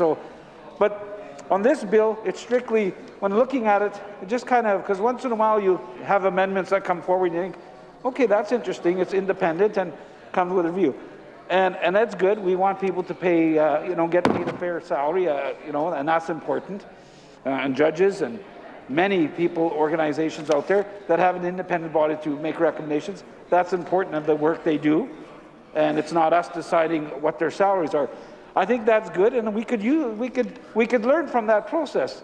And many areas, when it comes to this government, the way it neglects so much of our Saskatchewan residents. But having said that, I know that my colleague will have some questions when this goes to committee, and be prepared to find out any questions that she has, or anything that clarification, who has talked to. It's pretty basic here. It's a process that is required, and the government has to follow that, and the system goes through, and using independent body, as it's pointed out in the legislation, their requirement is to do that, and they have to do that. So they've done that. The recommendation comes back, and the government now can move on it, and the judges can get the salary based on an independent commission. So having said that, Mr. Deputy Speaker, I don't know that I have much more to say on Bill number 65, the Provincial Court Amendments Act 2021, and I'm prepared to adjourn debate on that bill. The member has moved to adjourn debate. Is it the pleasure of the Assembly to adopt the motion? Carried. Government orders adjourn debates. Item number 19. Resume debate on the second reading motion for Bill number 67, the Emergency Planning Amendment Act 2021, number 2. Ms. Nippy Albright. Recognize the member from Saskatoon, Eastview. Thank you, Mr. Deputy Speaker. Honoured to be on my feet today to speak during the debate on Bill number 67, the Emergency Planning Amendment Act. This, of course, is an amendment brought forward from an act in the same year to bring in amendments that will provide enhanced protection from liability to individuals or organizations who comply with applicable health orders.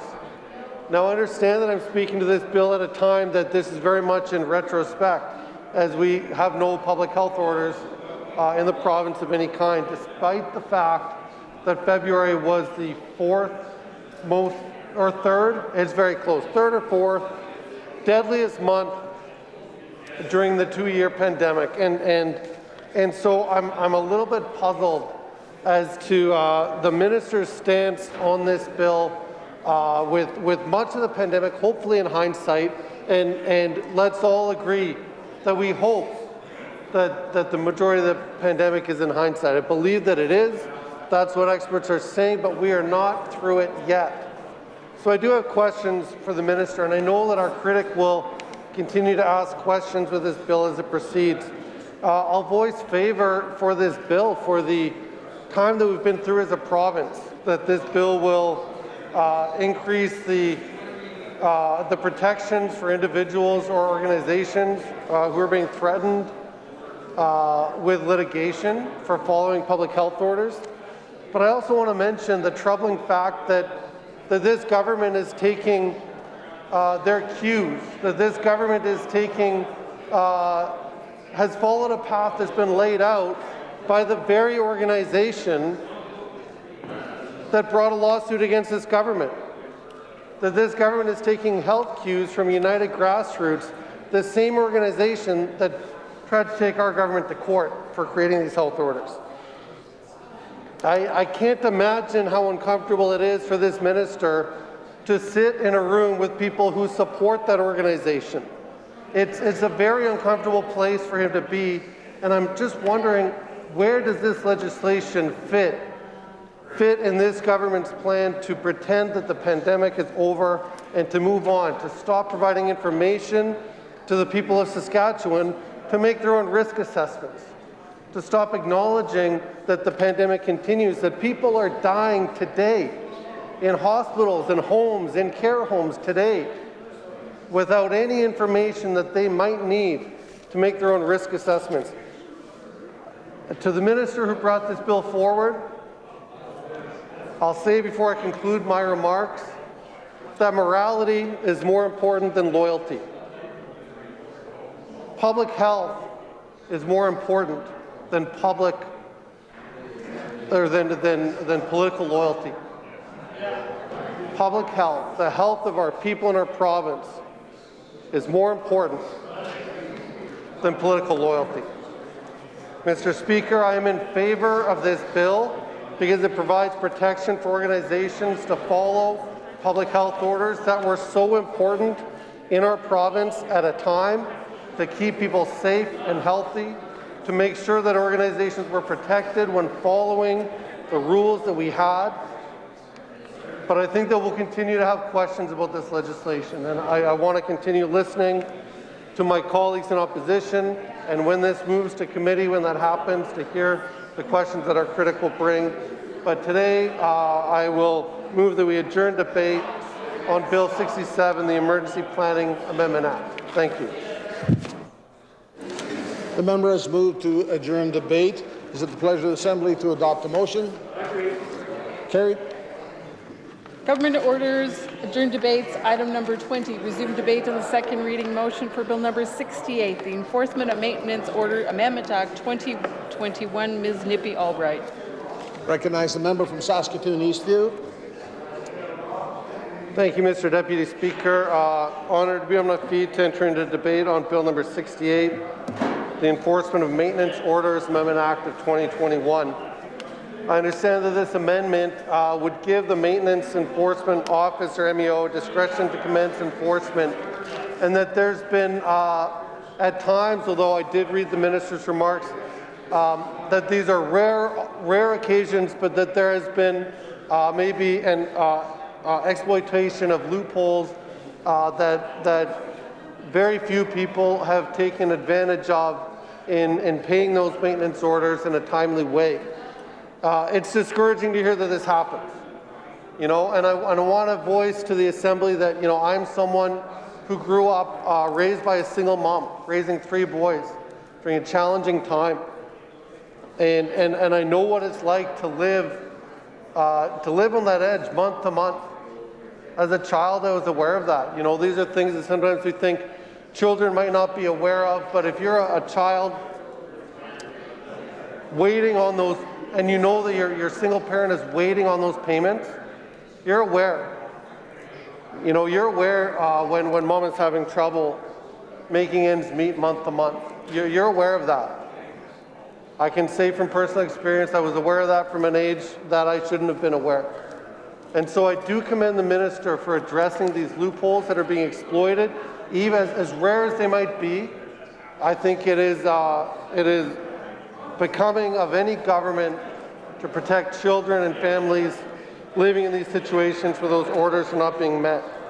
The fact that this legislation had to be amended to combat abuse is disheartening, but I do commend the minister for making sure that our laws and legislation are set up to ensure prompt payment, to ensure that those loopholes are closed, to ensure that no one is taking advantage of a system that can allow them to delay payment, make minimum payments to essentially reset the clock on that, and force families, especially single-parent families, to make really hard decisions. So I commend the minister for bringing this forward. I'll voice support for this bill, but I will look forward to hearing from my colleagues in opposition as we continue in adjourned debate. So I move that we adjourn debate on Bill number 68, the Enforcement of Maintenance Orders Amendment Act. Thank you. The member has moved to adjourn debate. It is the pleasure of the Assembly to adopt the motion. Carried. Government orders adjourn debates. Item number 21, resume debate on the second reading motion for Bill number 69, the Interjurisdictional Support Orders Amendment Act 2021. Ms. Conway. Recognize the member from Saskatoon Fairview. Thank you, Mr. Deputy Speaker. It's my pleasure to enter into debate today on Bill number 69, the Interjurisdictional Support Orders Amendment Act of 2021. This act proposes to amend the existing legislation and eliminate the requirement that copies of support orders from other domestic jurisdictions have to be certified before they can be filed in a Saskatchewan court. It also eliminates the requirement that Saskatchewan orders have to be certified before they can be filed in another domestic jurisdiction, and provides for the transmission of other documents through electronic means. Overall, it looks like these changes will increase access to justice, which is always a good thing. There are significant barriers that exist for families to access justice, and especially in a timely fashion. We know this is a serious issue in our province, and it's incredibly sad when our offices have people that come forward that say, you know, I need access to justice, but I can't afford a lawyer, and you know that you have to be in some pretty extreme circumstances before you receive any public assistance on this front, Mr. Deputy Speaker. And it's quite heartbreaking to have those conversations, because often when people approach MLA offices and are sort of looking for help on this front, you really feel for them, but we can't get involved in these situations, obviously. And it is quite heartbreaking when you have people, you know, crying to you in your office saying, you know, I'm trying to get custody of my child and I can't go through this process, or, you know, whatever the court situation is. Access to justice is something that I think many of us have awareness of, but due to the own privilege in many of our lives, we're fortunate that most of us don't have to face those personally. So anything we can do to increase access to justice seems like good changes to be made, Mr. Deputy Speaker. I would say that we will have a lot more to look at when it comes to this legislation. I know the critic has been looking through it quite closely, but with that I would move to adjourn debate on Bill number 69 for today. The member has moved to adjourn debate. It is the pleasure of the Assembly to adopt the motion. Carried. Government orders adjourn debates. Item number 22, resume debate on the second reading motion for Bill number 70, the Legislative Assembly Amendment Act 2021. Mr. Love. I recognize the member from Regina Rosemont. Thank you, Mr. Speaker.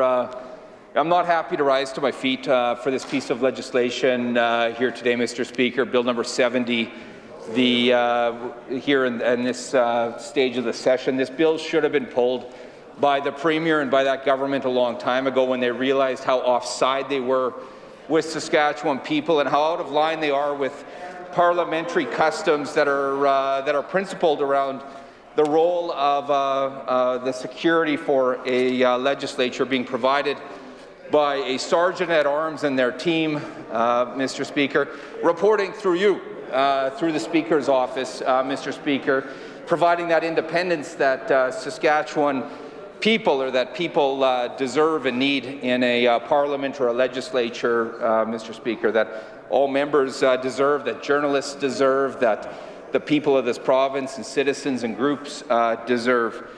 Mr. Speaker, so I'm disappointed to arrive back here at for the spring sitting and to see this bill still sitting on the order paper, Mr. Speaker, to see this bill being rammed forward by that Sask Party majority, Mr. Speaker. And it's clear to me, and I think to Saskatchewan people, when they see legislation like this that this government is, has gotten to a real entitled phase of their life, Mr. Speaker, an arrogant stage of their life that's more focused on their own political self-interest, Mr. Speaker, than the public interests of Saskatchewan people, Mr. Speaker. Like I say, the questions have been asked as to why would we see this breach with precedent that has served parliaments and legislatures well all across Canada, and a precedent and a system and a structure and a sergeant at arms and a team that has served this legislature and the people of Saskatchewan so incredibly well, Mr. Speaker, for so very long. With distinction, Mr. Speaker. We've seen this government, try to do another power grab here, a political power grab, Mr. Speaker, where they're going to take this important security force, this team that's there to protect the people's building, this legislature, Mr. Speaker, and to protect access to it, Mr. Speaker, and it's going to be taken away from the Speaker, Mr. Speaker, where we have trust and independence, Mr. Speaker, and they're going to take it under control of a minister, political control. It's wild overreach, Mr. Speaker, from a government, again, that's more interested in political power grabs these days, games like this that aren't in the best interests of Saskatchewan people, than the things they should be focused on. So I'm disappointed that I'm speaking to this bill here in the spring sitting. It should have been yanked. It should have been yanked in the fall sitting after it was introduced and after it was abundantly clear to Saskatchewan people how offside this is. You know, I think of the justifications we've heard from the government, from the minister, from the premier, and they're so darn feeble, Mr. Speaker, non-existent in providing answers to Saskatchewan people or this Assembly as to why they've gone about this change. Mr. Speaker, I've watched our deputy leader, the critic for justice, the member for Douglas Park, eviscerate the weak and feeble arguments that have been brought by this Sask Party government, Mr. Speaker. And the only right thing to do, Mr. Speaker, if you're a government that's worth their salt, is to recognize the error in this entry and to yank this bill. Yet we're here. And we're going to continue to appeal to members all across through those benches, Mr. Speaker. I don't know where every one of them are at. I know a lot of them are good people, and I have friendship with a lot of those members over there.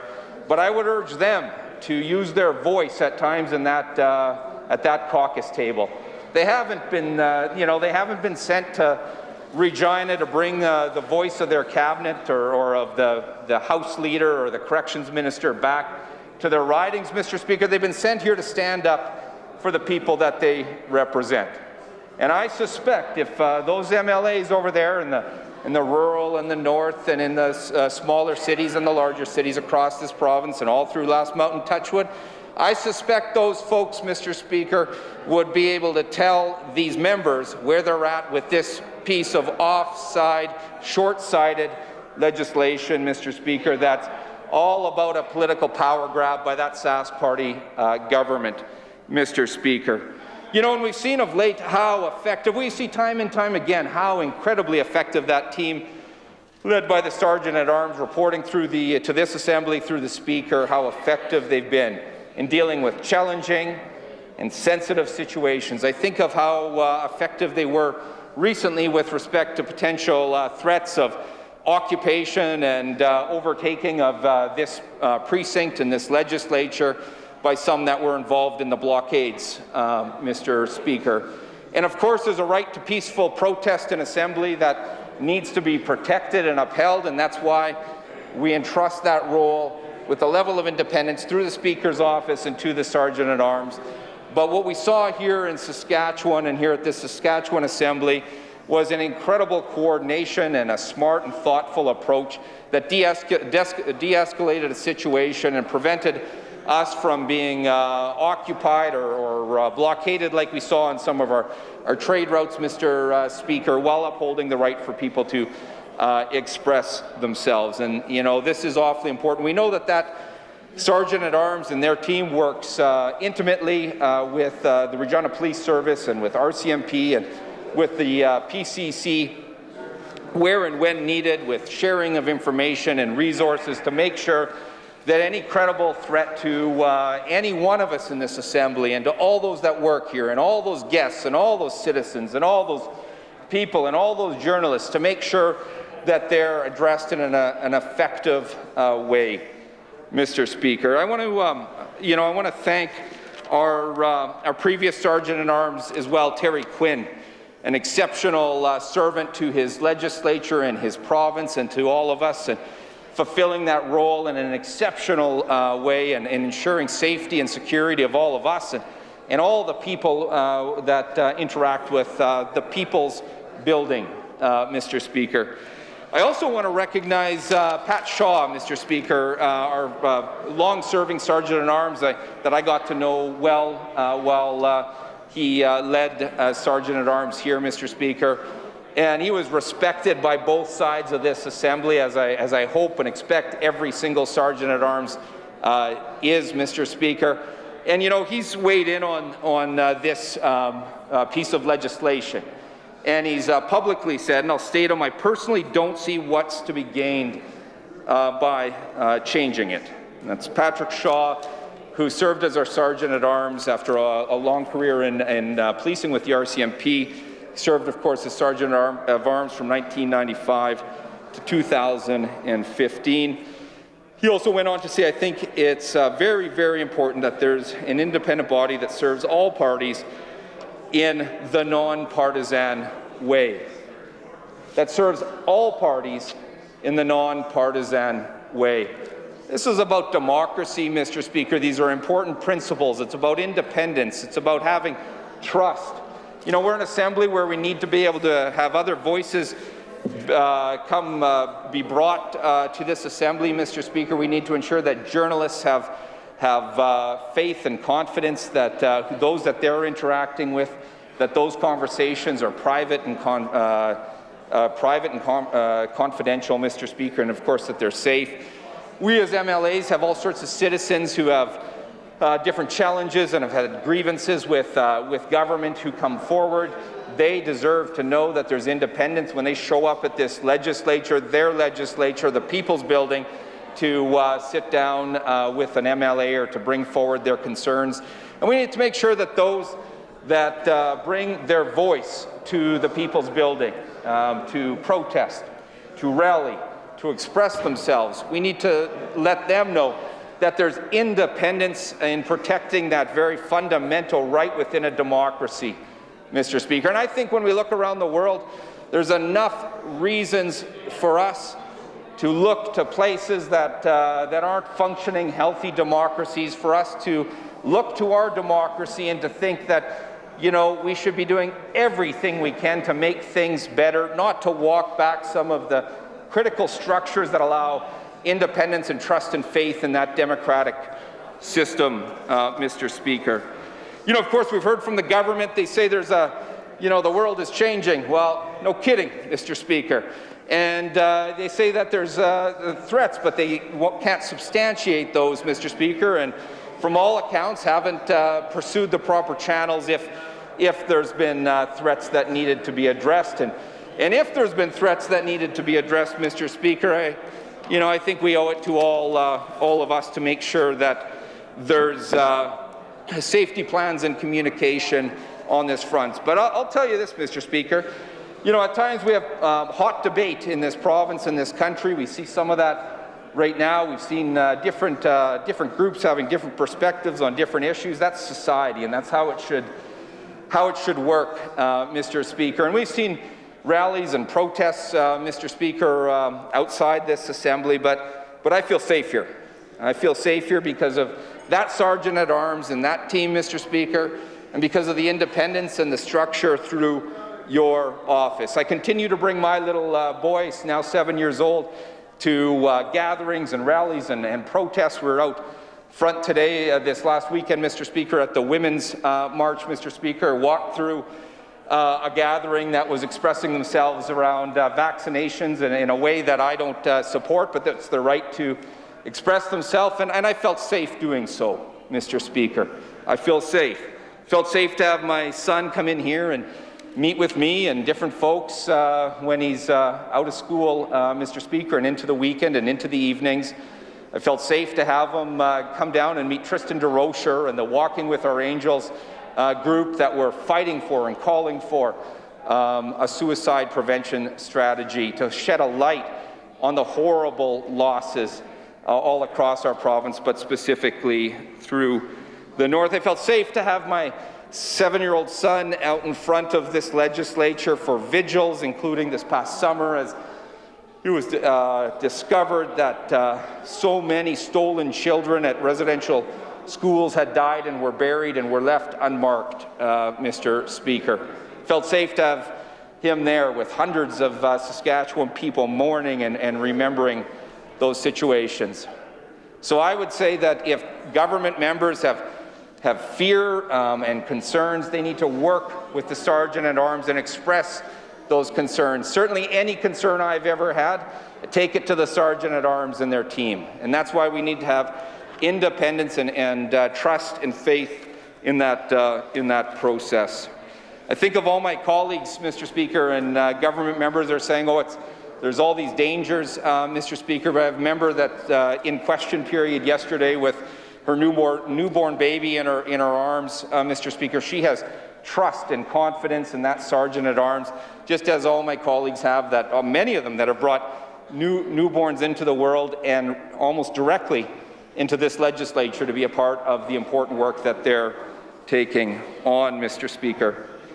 This change needs to be abandoned by this government, Mr. Speaker. It's another political, partisan grab of power by this government. We've talked about examples of where this government's been doing that on other fronts, but it's so very important that this government come to its senses on this front, that we not abandon this structure that has served us so very well, Mr. Speaker. And I'll continue to appeal to my colleagues opposite. I know I've chatted with lots of them, and I won't point fingers or name names. There's a lot of good folks over there, too, that I think are asking the right and hard questions on this piece of legislation, and I would urge them to lean into this. You know, you don't have to go along for a ride with everything that House leader tells you is the plan, Mr. Speaker. In fact, they'd be very well served with the kind of stunts and behaviour we see with that House leader and this current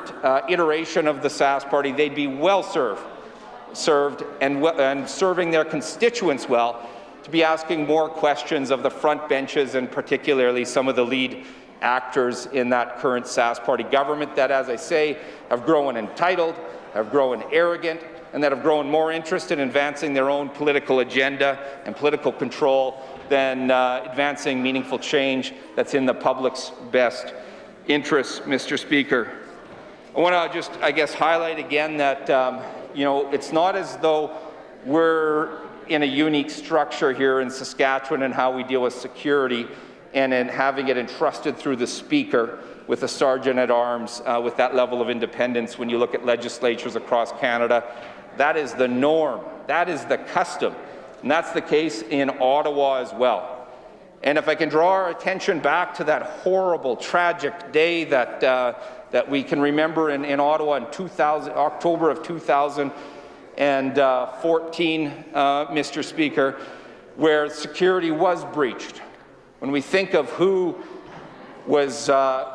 saved the Parliament, Mr. Speaker, it was Sergeant-at-Arms Kevin Vickers and his team, Mr. Speaker.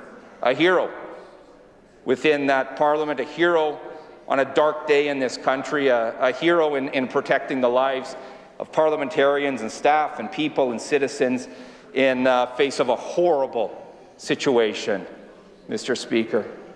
And even following that horrible day and those heroic actions of Sergeant-at-Arms Vickers and his team, there was a review of security, appropriately so, to review the situation. And what you'll note, Mr. Speaker, is they didn't act as the Sask Party are. They didn't take away the control from the Sergeant-at-Arms. They actually said, no, that structure is serving us incredibly well. and they looked and resourced and supported that team with measures to make sure they enhance security in an even stronger way. And we've said this time and time in this Assembly. We have members over there shouting that there's urgent threats, but then they can't make claim to what those are. They feel that there's urgency in making these changes that they can't defend or describe.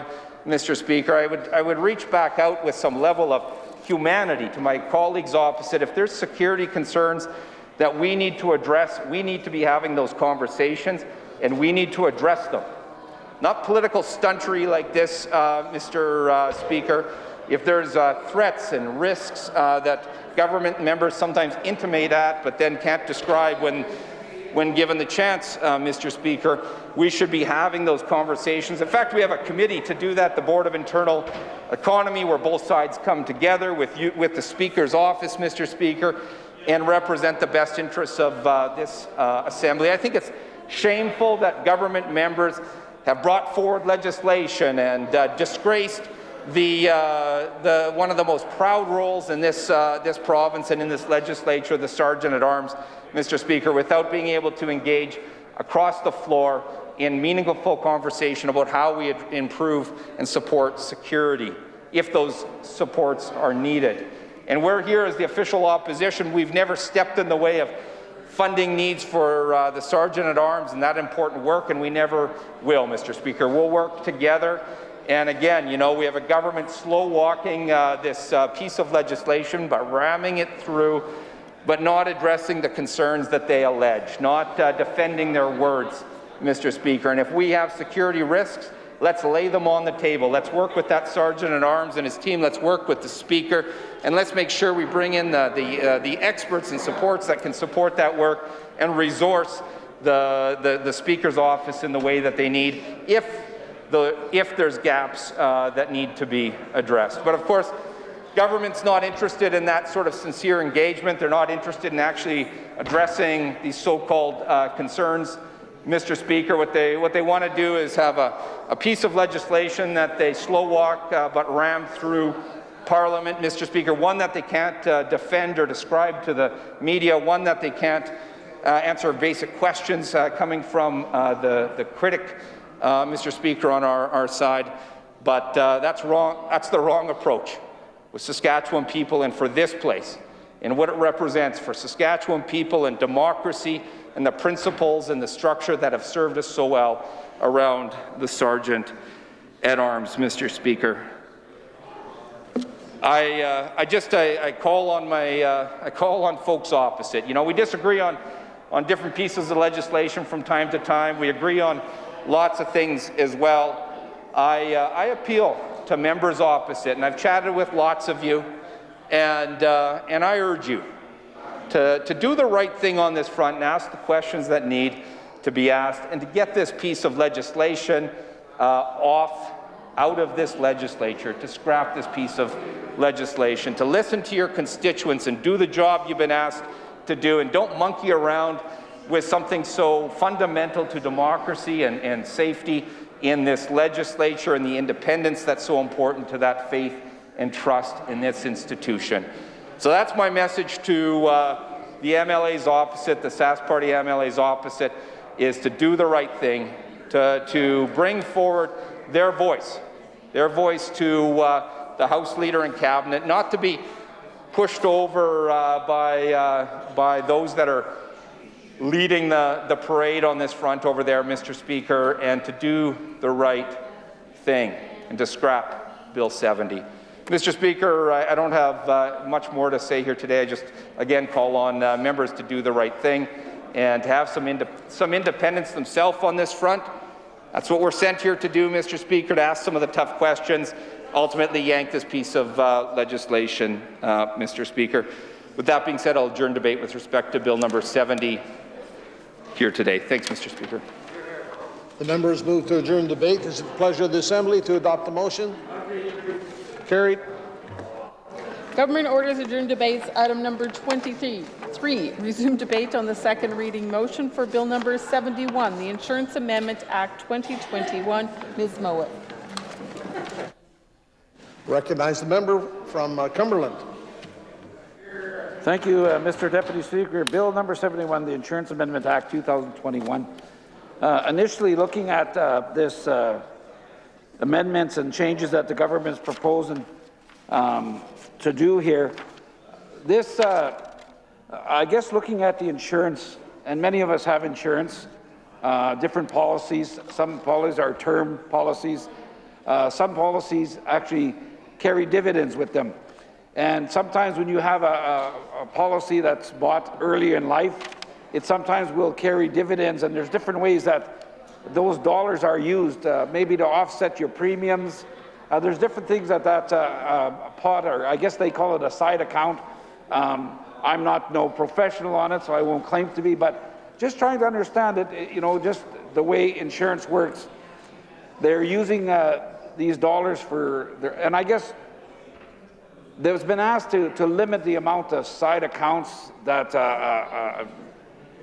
can be set up in the Saskatchewan. And we had the, you know, we had the,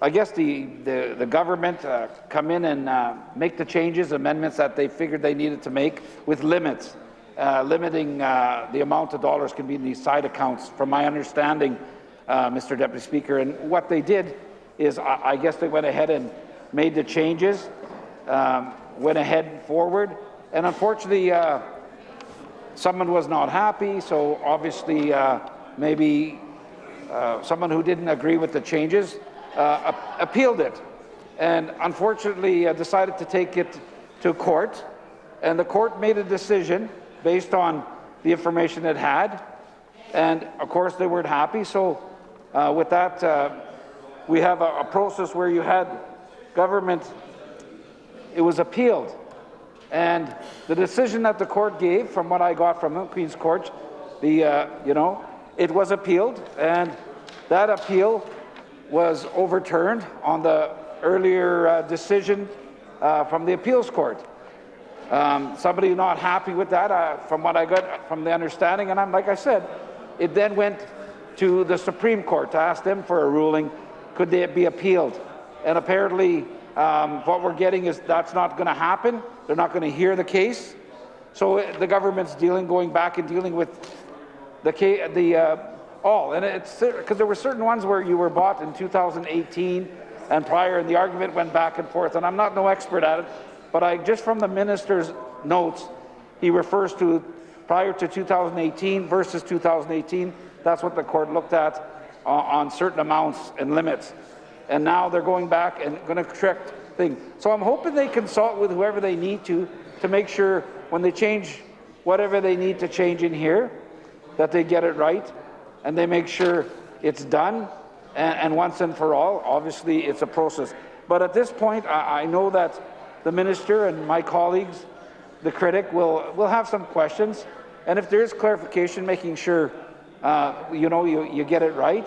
A lot of times government doesn't like to consult, and we said that. They have a way of doing things, and I think some of my colleagues that have spoke before me have talked very clearly on how little this government likes to consult and take advice. Well, actually take advice from probably some of their own backbenchers. And my colleague, the member from Rosemount, was saying that to those backbenchers, please come forward, talk to the cabinet, talk to those decision makers, and try to make them look at some of the bills and legislation, that it's time. You're here to represent the people, and I think that was a good point that he brought up. He's asking members Stephanie opposite. says the same thing. Asking members opposite to come forward and ask the government and their cabinet ministers just to go and ask and put a little pressure on them, and I'm hoping they will. But having said that, at this point, I'm prepared to actually adjourn on Bill number 71, the Insurance Amendment Act 2021. The members move to adjourn the debate. Is it the pleasure of the Assembly to adopt the motion? Carried. Government orders adjourned debates. Item number 24. Resume debate on the second reading motion for Bill number 72, the Life Leases Act. Ms. Ritchie. Recognize the member from Saskatoon Fairview. Thank you, Mr. Deputy Speaker. It's my pleasure to enter into debate today, again, this time on Bill number 72, the Life Leases Act 2021. This particular piece of legislation is the result of a recommendation that came from the Law Reform Commission of Saskatchewan, and it aims to codify existing practices that have been implemented in the life lease industry for some time now. A life lease is an agreement which provides the leaseholder with the right of occupancy of the rental unit for life or for a fixed term not less than 20 years. So the goal here is to create a framework of minimum standards that lease operators will be required to disclose entrance fee and other financial obligations, require them to have a reserve fund, and so on. Mr. Deputy Speaker, it seems that this is an important piece of legislation. We're happy to see the government move forward with these recommendations that have been made, and we know that this will help leaseholders to better understand their financial obligations before they sign into a life lease agreement, which can obviously be quite a significant agreement and quite impactful for the duration of someone's life. It's also important that there be specific terms set out in each lease and opportunity for the leaseholders to dispute that. It looks like there's also an escape clause, and it's important to make sure that the leaseholders and lease operators are protected. So it's good to see these changes coming forward. I know that the critic will have a deep dive into this legislation and identify any concerns. I do hope that extensive consultation took place. And with that, I would move to adjourn debate on Bill number 72 for today. The member has moved to adjourn debate. Is it the pleasure of the Assembly to adopt the motion? Carried. Government orders adjourn debates. Item number 25. Resume debate on the second reading motion for Bill number 73, the Animal Production Act. Ms. Mowat. I recognize the member from Cumberland. Thank you, Mr. Deputy Speaker. On Bill number 73, the Animal Product Act. I just want to make some comments, and the minister has made some comments in here. The practices and technology used by producers has vastly improved. Day-to-day operation look different than it did in the 70s. And that's just some of his comments, that things have changed and producers have to do different things, and whether our cattle farmers, they do things different ways that they deal with it.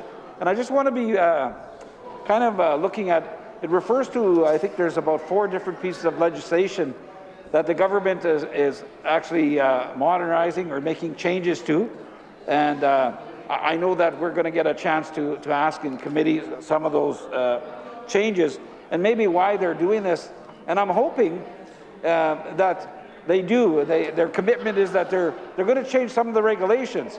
And I hope that they consult with our producers out there and our those that are out there, our farmers, cattle ranchers, to make sure that the regulations that will impact them are going to help them and not cause them any grief. So I'm hoping the minister, as he says, will consult. I'm hoping he will do that. He will take the time to consult with our cattle producers, making sure that the regulations changing. It's one thing to talk about changing legislation and making amendments, but it's the regulations, and that's where it gives certain powers to the minister when it comes to regulations.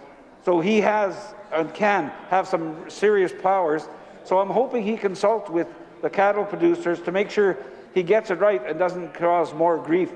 Right now, what our farmers need and our cattle producers need, many in our province need, is a government that's listening to them and giving support. And I mean, government like this, and I mean, let's face it, the Sask Party government loves giving themselves pats on the back day in and day out. I've never seen a government who pats themselves on the back as much as this current government does. And you know what? That's okay, yes. I've said this. I have never, you talk about a government that's supposed to be modest. Remember that. But obviously you don't understand that, and that's okay, Mr. Deputy Speaker. They don't understand that. I get it.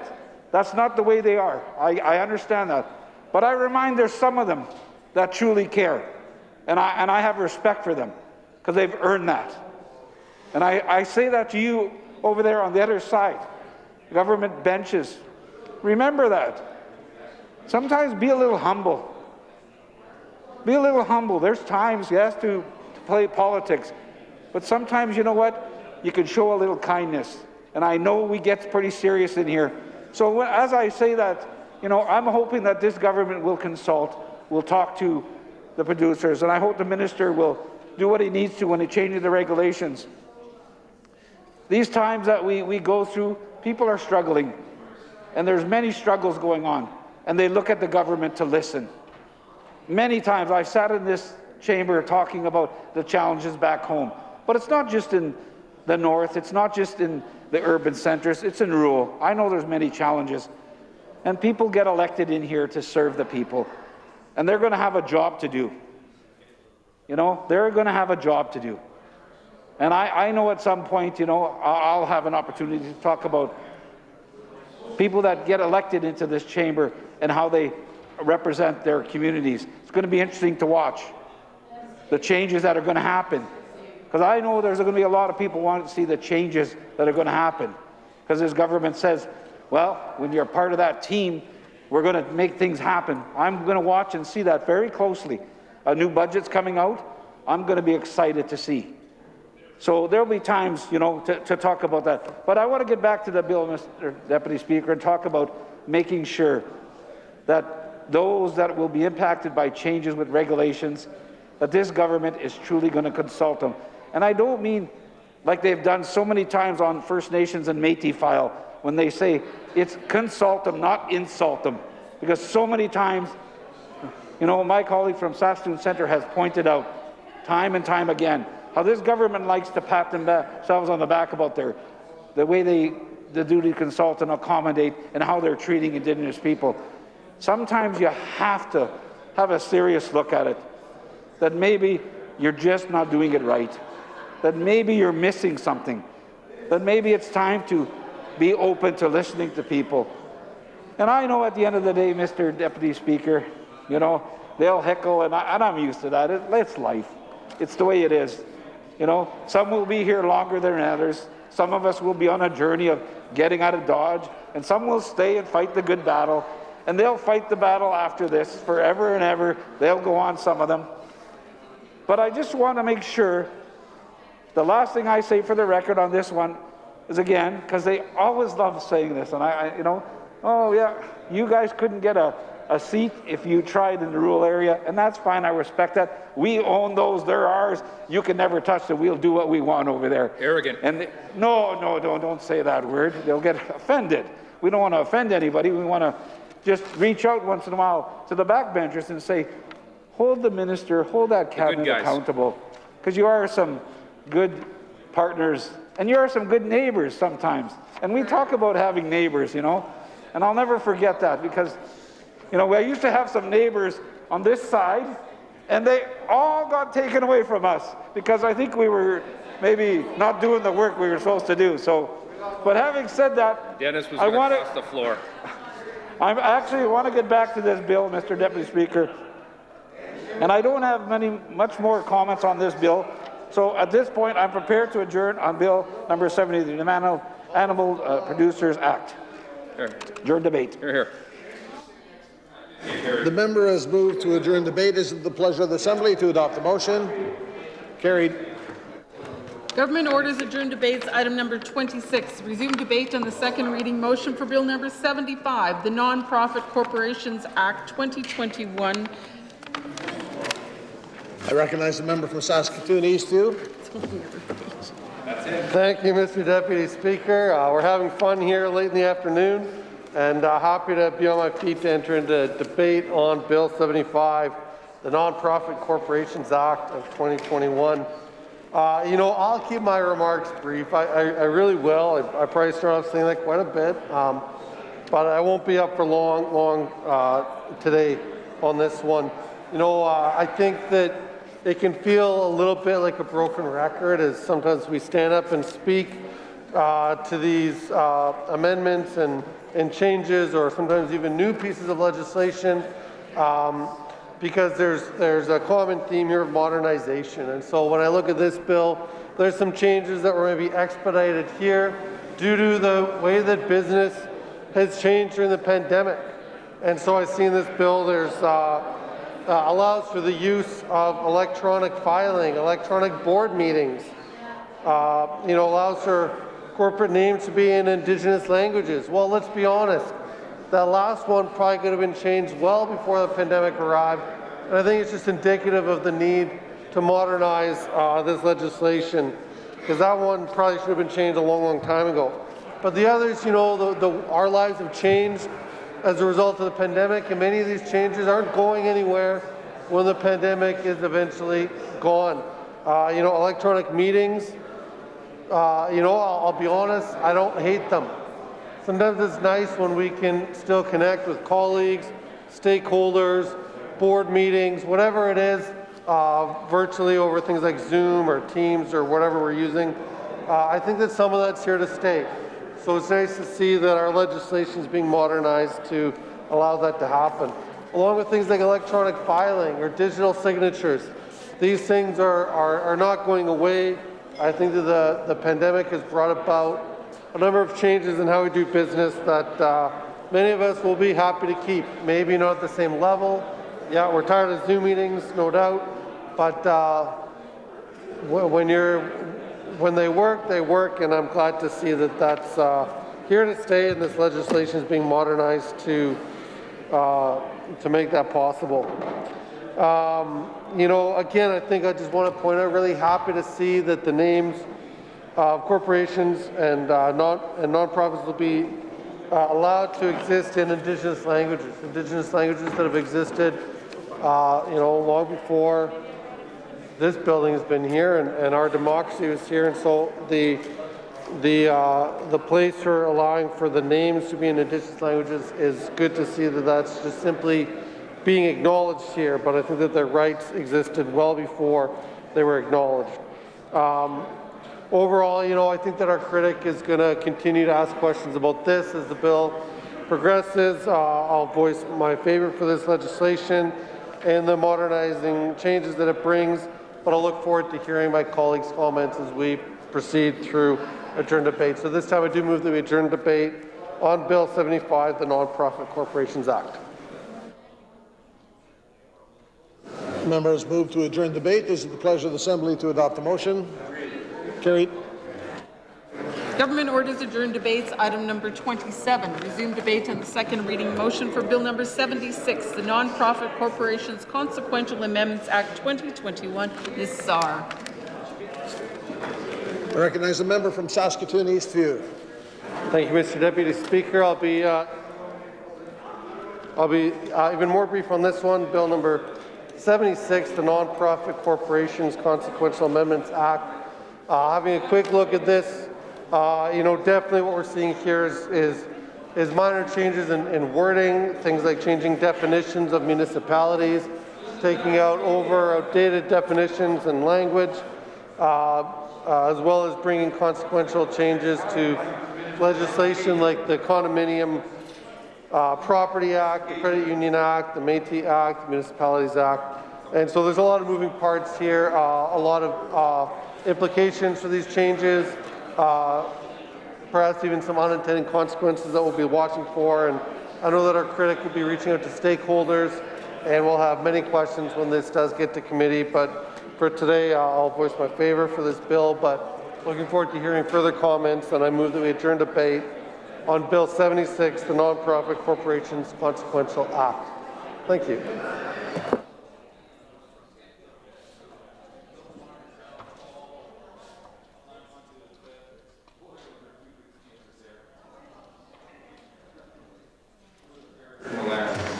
The member has moved to adjourn debate. Is the pleasure of the Assembly to adopt the motion? Agreed. Carried. Are we done? Only in Germany will get up now. I recognize the Government House Leader. Thank you very much, Mr. Speaker. I'm coming to the end of government business. I move that this House do now adjourn. The government House leaders move to adjourn the House. Is it the pleasure of the House to adopt the motion? Carried. This House now stands adjourned till tomorrow at 1:30.